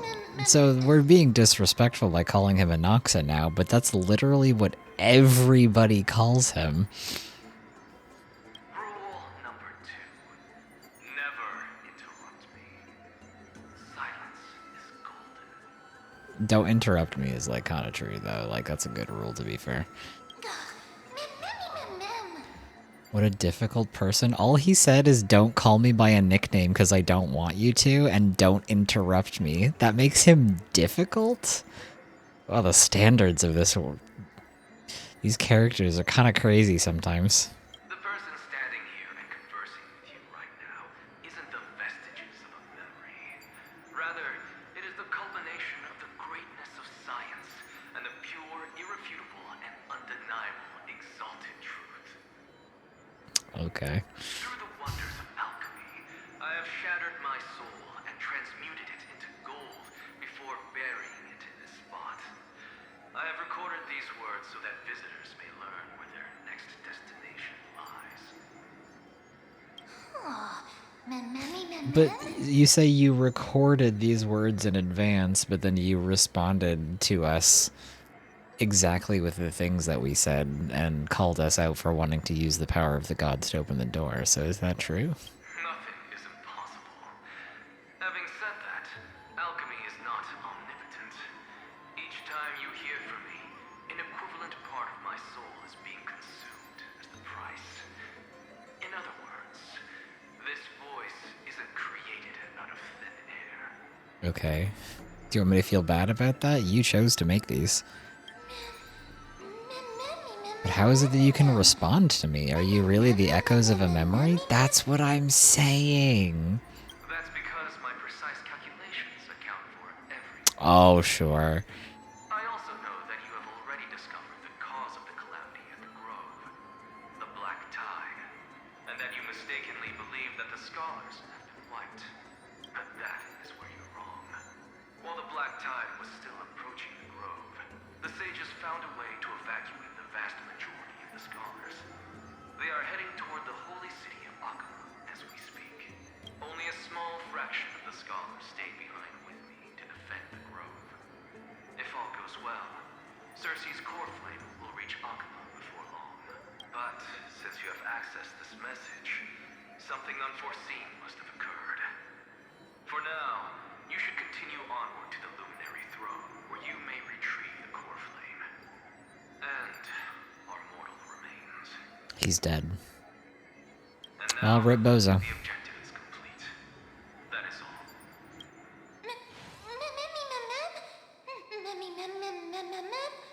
Mister, judging from your reaction, you must have found a useful memory.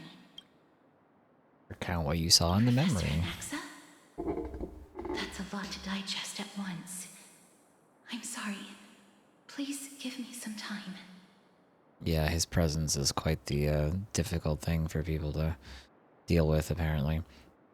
Perhaps Anaxa did not survive. I love that he specifically goes, do not call me Anaxa, and then literally everybody does at all times. No one listens to him about that.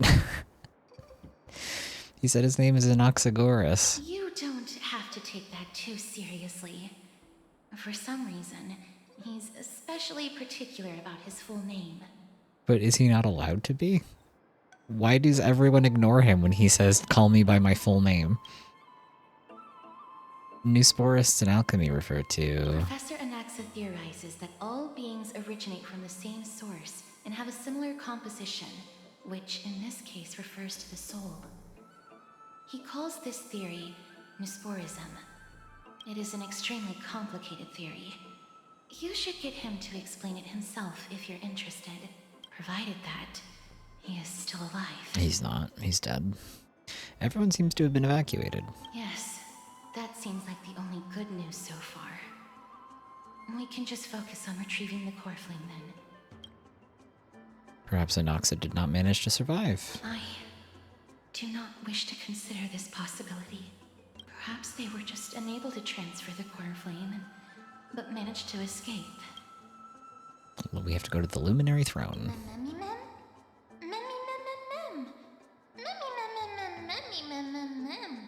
It is located at the top of the giant tree and is where Circe's core flame is kept. According to Anaxa, the core flame should still be there, but making our way there won't be as simple as the professor made it sound.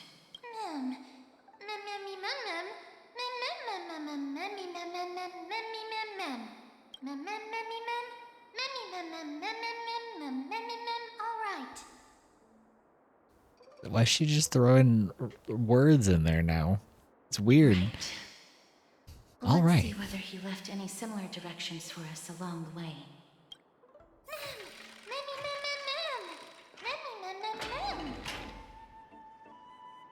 Alchemy is truly incredible. So you're telling me that he locked this door with that alchemy hologram of himself specifically so that if somebody showed up and tried to open the door, he got to come out as his hologram form and be like, you're a fucking idiot for wanting the gods to open this for you. I hold the key in my hologram. Only I can open it for you. Fuck you, there is no key. This message is the key and you have to listen to it before the door will open.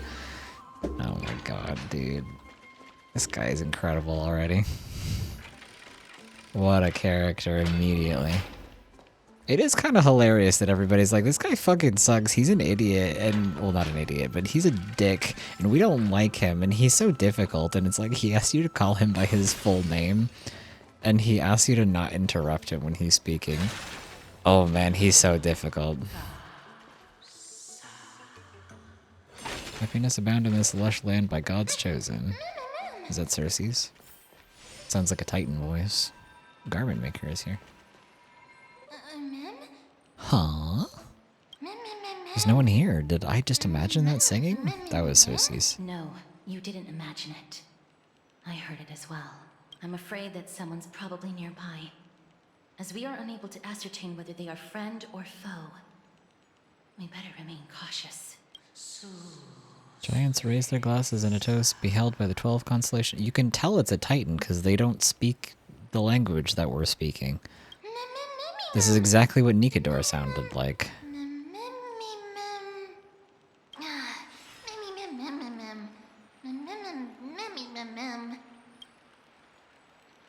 So you're supposed to keep quiet in a library.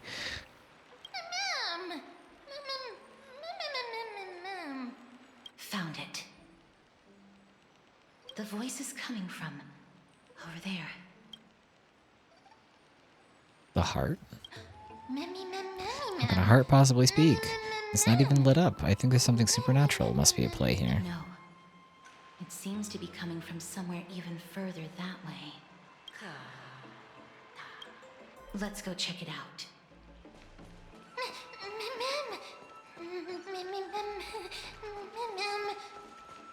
Hi, garment maker. I found 5 nymphs so far.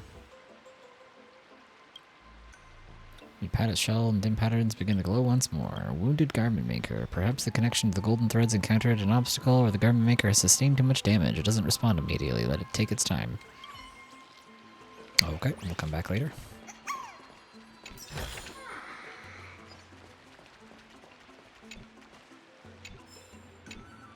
Sage's statue has been preserved to this day due to proper maintenance. The years have eroded its details, but the story behind it cannot be wiped away.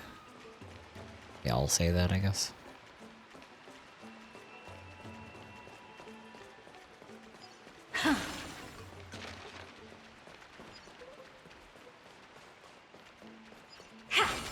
What is this?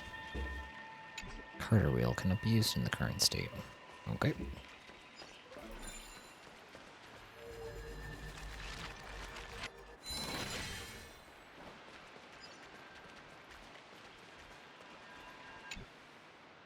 One little sip, just a tiny taste of this honeydew of knowledge, and I'll ace the final exam. Now, since nobody's around... No, wait, are there any more final exams? Investigate, listen to Titan's Echo. Chrysalis of gold Monestia, weaving fates of hearts destined to meet, purest beauty in your grace, deepest passion in your heat. Did they mean to write heart?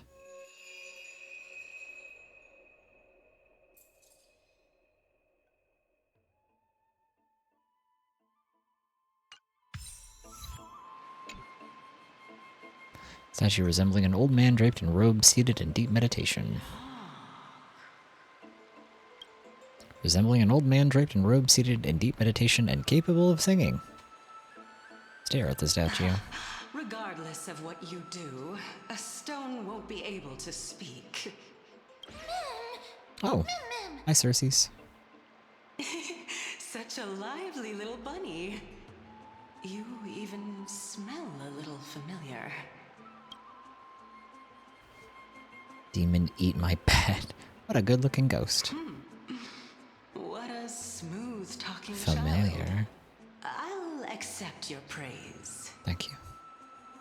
She is very pretty. Keep your distance and identify yourself.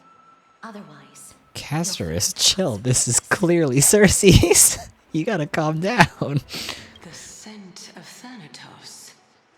I recognize you.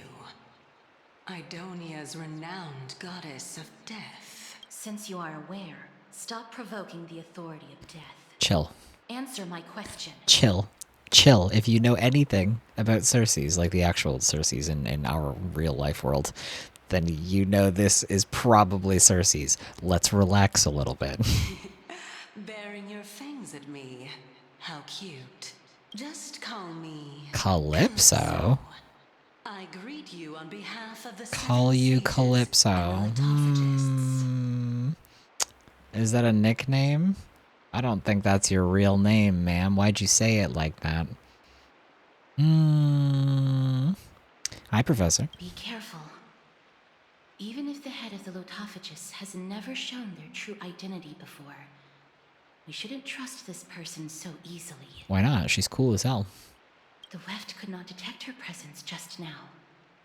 That would be out of the ordinary if she were truly a phantom body. But if she is someone who has passed on, I should be able to tell. What do you think it means that she's a ghost person, but she's not dead, and the Weft couldn't detect her presence? What's left at that point? Perhaps something divine? Test her. Do you mind if I join your private conversation? That would be rather inappropriate for someone who isn't even willing to reveal their real self.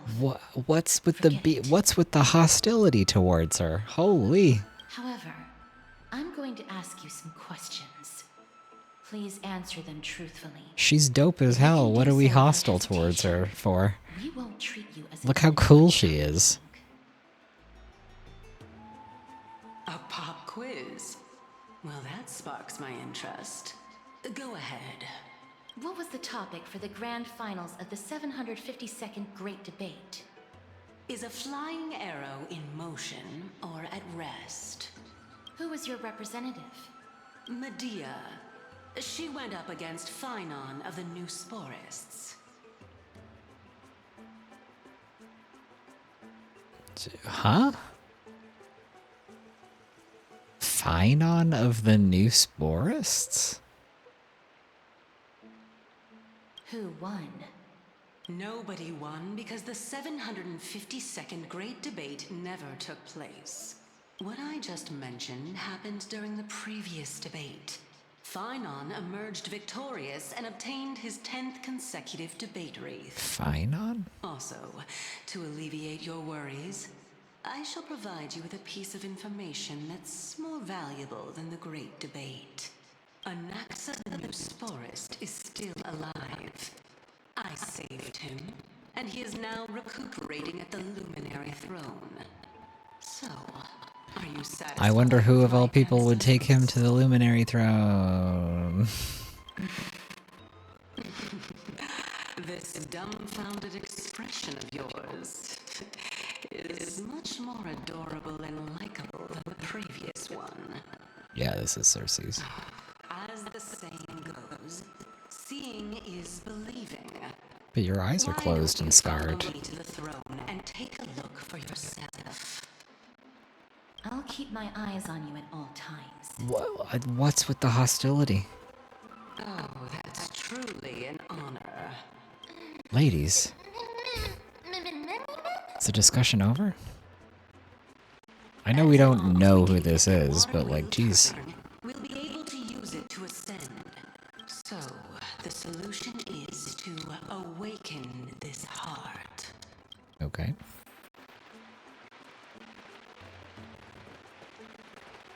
Follow Calypso's guidance and find a way to keep going forward. Okie dokie.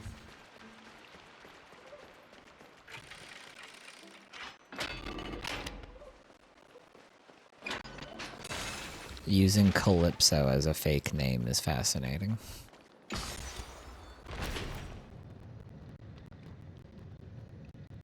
What do you think about this, Bubbles? Oh, he ran away as soon as I started zooming in.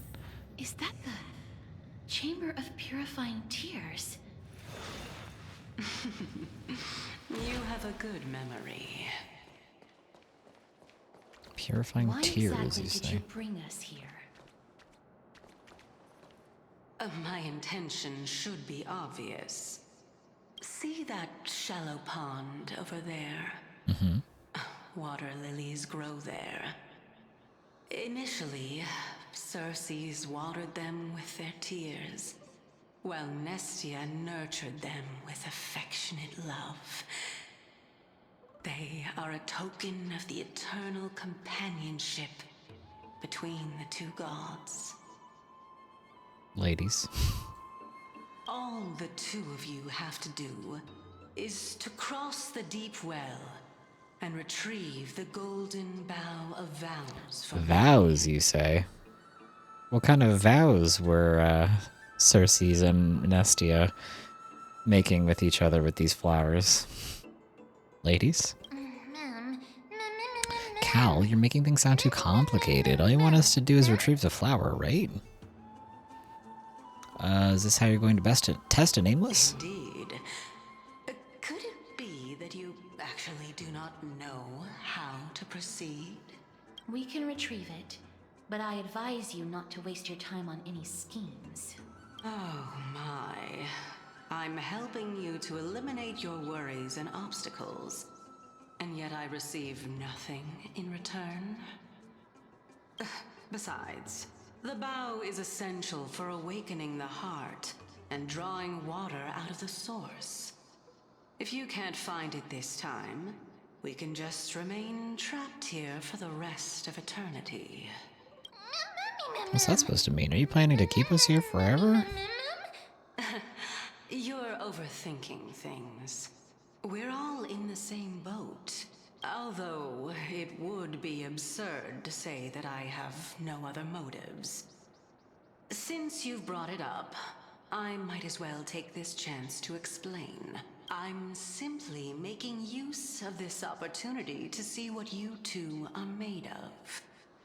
So, is that truthful enough for you? See what we're made of? Could you phrase that any more directly? Now is not the time for me to elaborate further. So, please proceed. It's a test. Well, what about that was not clear? Of Anaxa, equivalent exchange should be something that you are familiar with. We're not students of his, and we don't practice I alchemy. cannot deny that. Mister, since our interests are aligned right now, it's better for us to do as she says. Besides, she knows about my past. Even though I'm not able to elaborate much, I can tell you that she has reasons to fear me. If you unfortunately turn out to be her ultimate target, please don't worry. I will promptly intervene. I'm not worried. I should put my brain to use too then. Time dimension revealed the orb. By the orb shows water lilies growing there. Yeah. Laura looks soft and fluffy. Hey, watch this.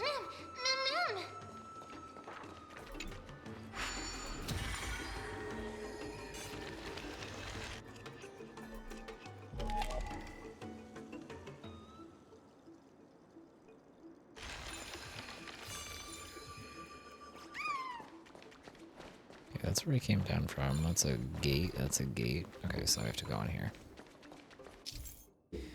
The character stand on this shit to go up and... Yeah, I understand what an elevator is. Thank you. I kind of understood that I was supposed to stand on it just from looking at it move. Let me go... I'm gonna use my Acheron team so we can just kill enemies without having to deal with them directly. Put fucking... My Jetcho's not ready to be used yet. Oops, I didn't actually activate the team that I wanted to use. There we go.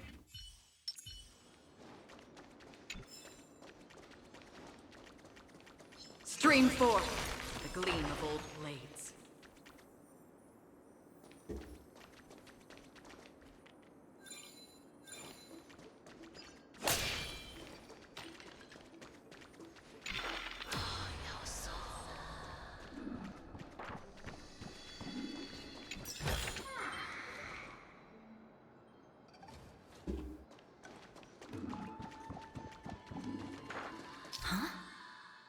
Ichor vessels and Cognos blooms.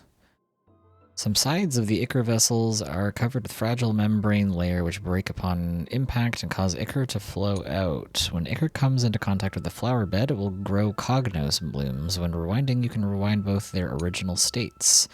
Each side of the Ichor vessel might be covered by different membranes. Destroying the membranes on different sides might generate different results. Okay.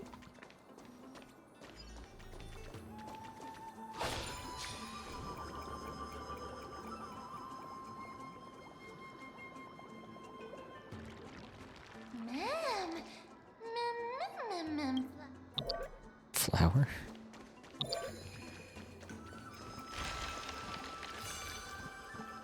Alright, we're up here now.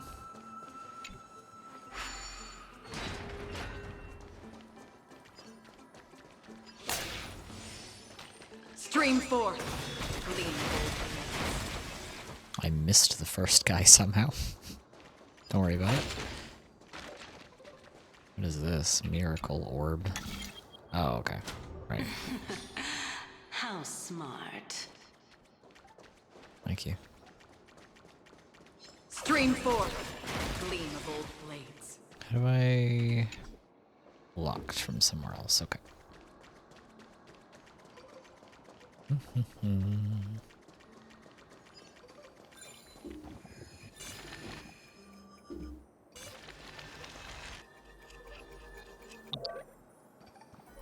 There's a flower over here as well.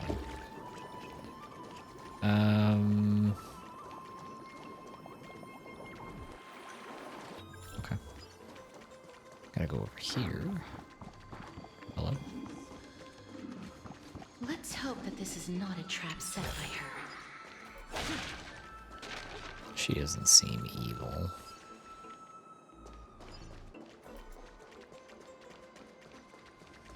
Ooh, a nymph. My treasure, where is it? Surely there's wonder behind this waterfall, peril, quests, and a mystical blade that defeats all monsters as soon as you pull it out. That's how all the bard stories go, right?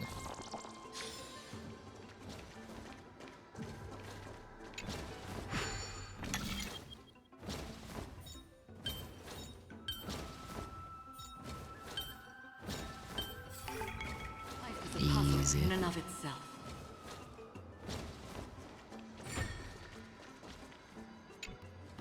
So this is the Golden Bough of Vows. Looks more like a lotus than a lily, doesn't it? I hope that the Titan will not take their anger out on us. If you keep being rude to her, she might. So we're doing is simply provoking the Titans. Don't worry, there are several Aeons that have my back. Sure. If only they could interfere in the affairs of the Titans. So lustrous and beautiful. It's even more magnificent than before. Hey, Cal. You'd suddenly disappear out of nowhere and scare me like that. My tiny little heart cannot take it. This is already the second time. Understood. My apologies, Pink Bunny. It's Pink Bunny this time? Truly an all-encompassing species. Didn't Mem get called Bunny at the beginning of when she showed up the first time? Is this the legendary Golden Bough of Vows? We'll know once we test it. There's a secret passageway behind the pond. It's faster if we take that path. How do you know this place so well? Curious. Well, I'm one of the 7 sages after all.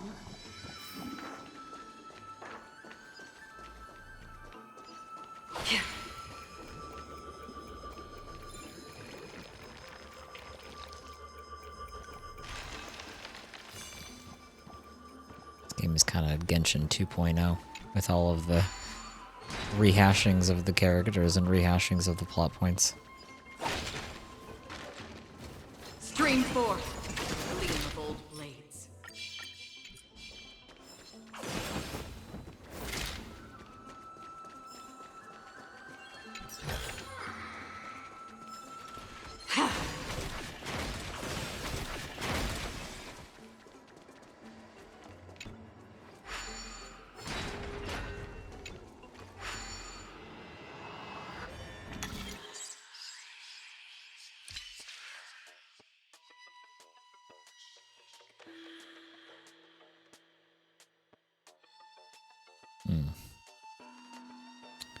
So...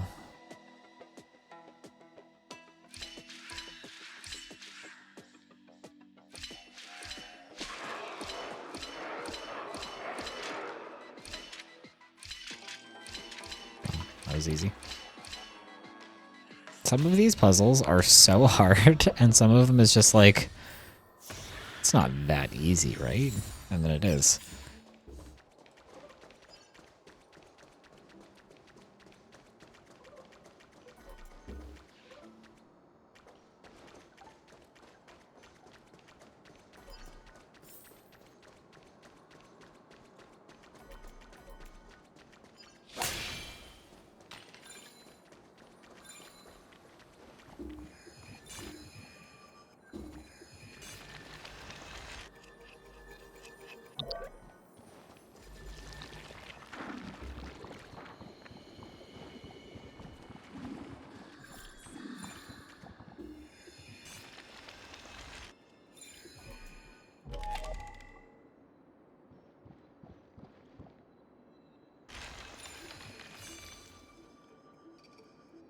Wait, why is there one here? I can't get to it.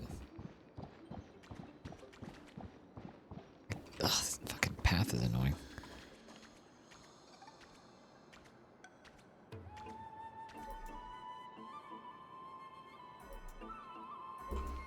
Hang on. Stop! Oh my god, this thing is so annoying. Okay, let me try something here.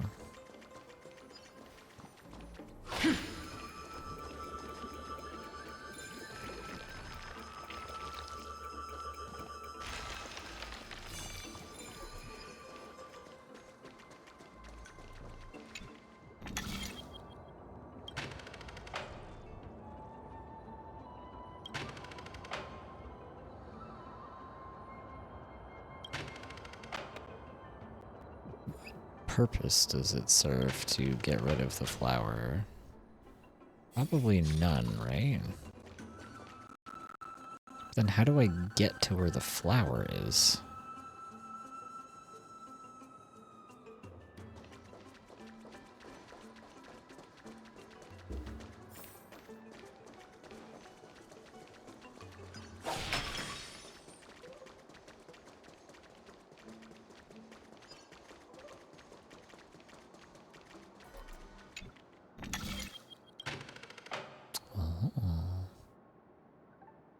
Okay. Interesting. I'm still confused about how I get to where the flower is, though, because there's like a broken pillar in the way.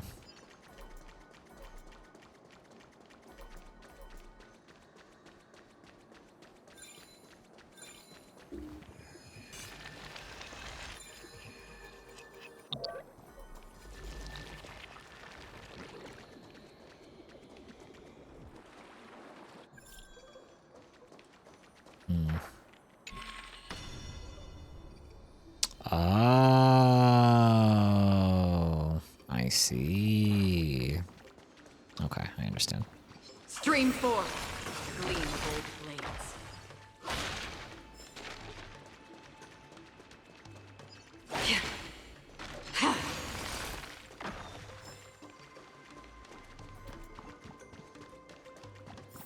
Alright, hang on, I'm figuring it out. Okay, I need to go back, because I need this one active still. That one is on this side. We're puzzling, chat. We're figuring things out. Okay, so this one needs to be active here. So I can get across to where the other chest is.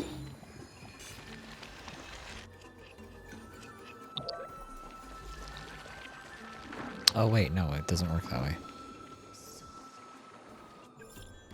Hang on. Is there an elevator over there that I can get to? Was that on the other side? It looks like there's an elevator over there.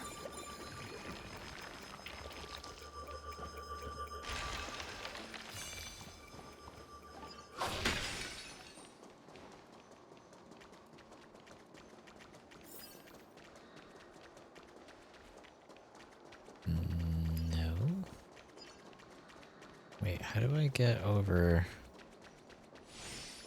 to where the chest is? Is that not an elevator over there?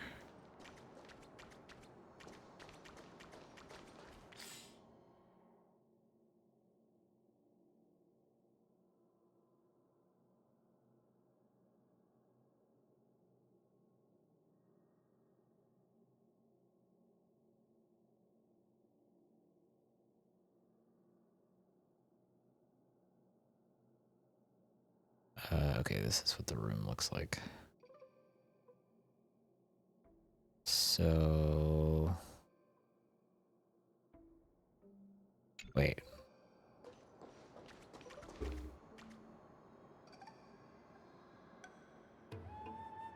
Hang on.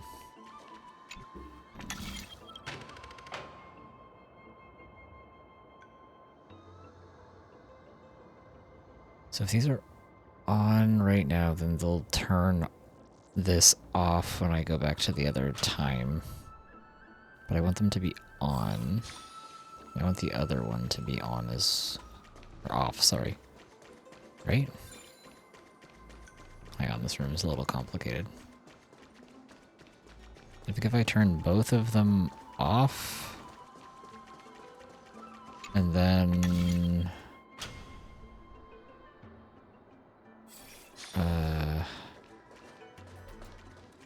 Actually, wait, let me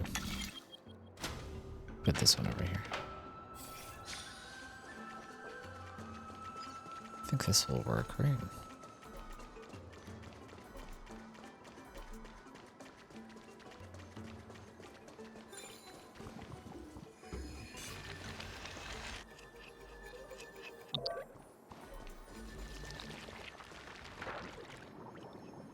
Does this work? I hate this. This is fucking annoying. Hitboxes is when you're trying to walk through them are really obnoxious. Oh my god, please. Seek, and you will find. Okay, that's one of them. And the other one should be over here.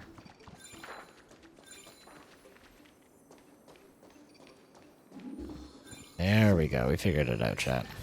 We did it. Can I get a pog in the chat? For figuring out the puzzlings? Exploring the cosmos is all about.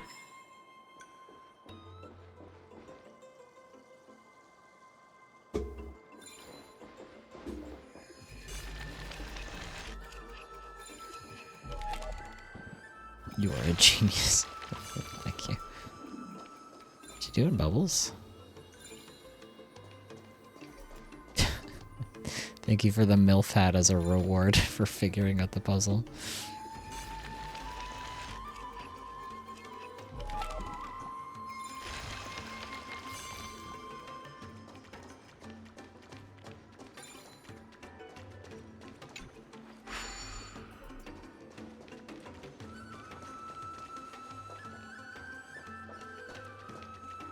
Huh? Does this need to be like this for me to get in the elevator?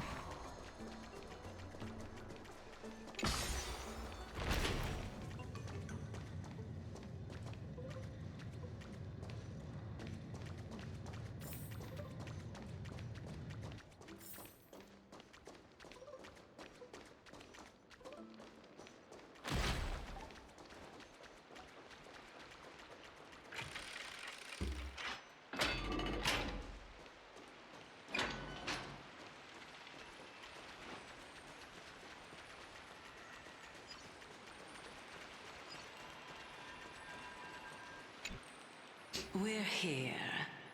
Could you kindly pluck a petal for me and place it into the pool? Sure. Now, can our little goddess perform that again? Huh? That being the oath of Nestia's priests. Right. Got it. Oh, Nestia. With the weft as my vow, I beseech you, entwine my body with your golden thread and affection. Mom! Ooh. Pretty. How dazzling. It's just an ancient promise between the Titan and humans. So, what do you think? It really is the Golden Bough of Vows. And I did not set any traps for you, right? That is indeed true. You look like a sad, lost puppy. Even if this is indeed a scheme to get you to lower your guard, you don't have any other choice but to play along, do you? You don't make yourself look unsuspicious when you say things like that. Therefore, why don't we just put everything aside and work together? We can always determine who's right and who's wrong once we overcome this. Yes, I agree. Great. Then, let's ride the water wheel. However, giving us half-truths is not the right attitude for cooperation. Furthermore, according to the principle of equivalent exchange, since we have passed your so-called trial, isn't it time for you to make your intentions clear to us? Ah. I really can't bear to look at your sad expressions. Although you only cleared a simple trial, I'm willing to make an exception and treat you with sincerity. I'll allow each of you to ask a question. But not the little bunny. So, ask away.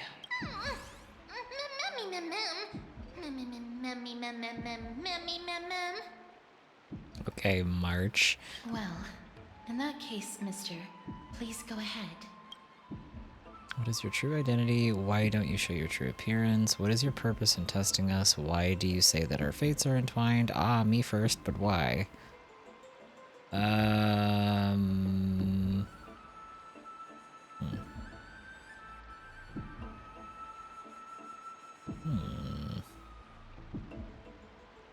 I don't think this matters. I don't care about this. I'm like 95% sure that this is Cersei's, so I don't want to ask this.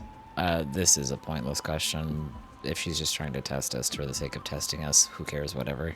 This is interesting, but we might not get a useful answer out of this question, but I'm going to ask it anyway. Oh, straight to the point.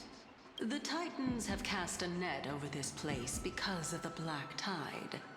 If we want to escape, I'll require your help to reclaim my true form.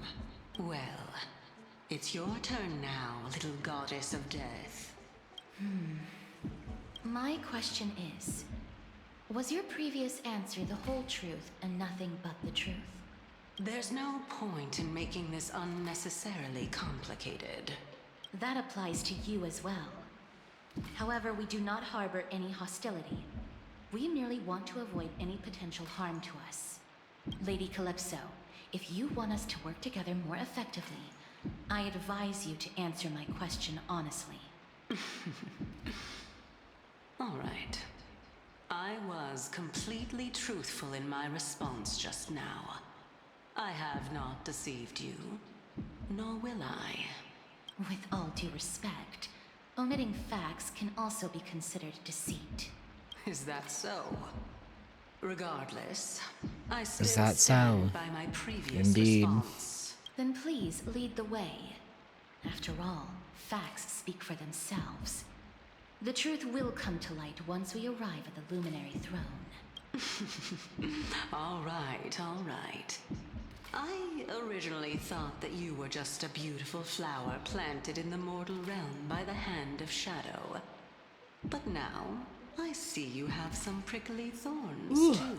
Oh man, chat, we might have to end this here, and I gotta get some food. I'm getting I'll just hungry. consider that a compliment.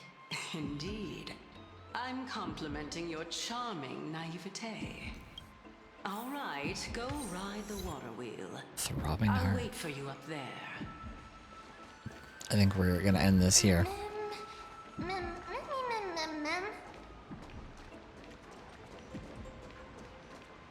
So that will be the stream for the day.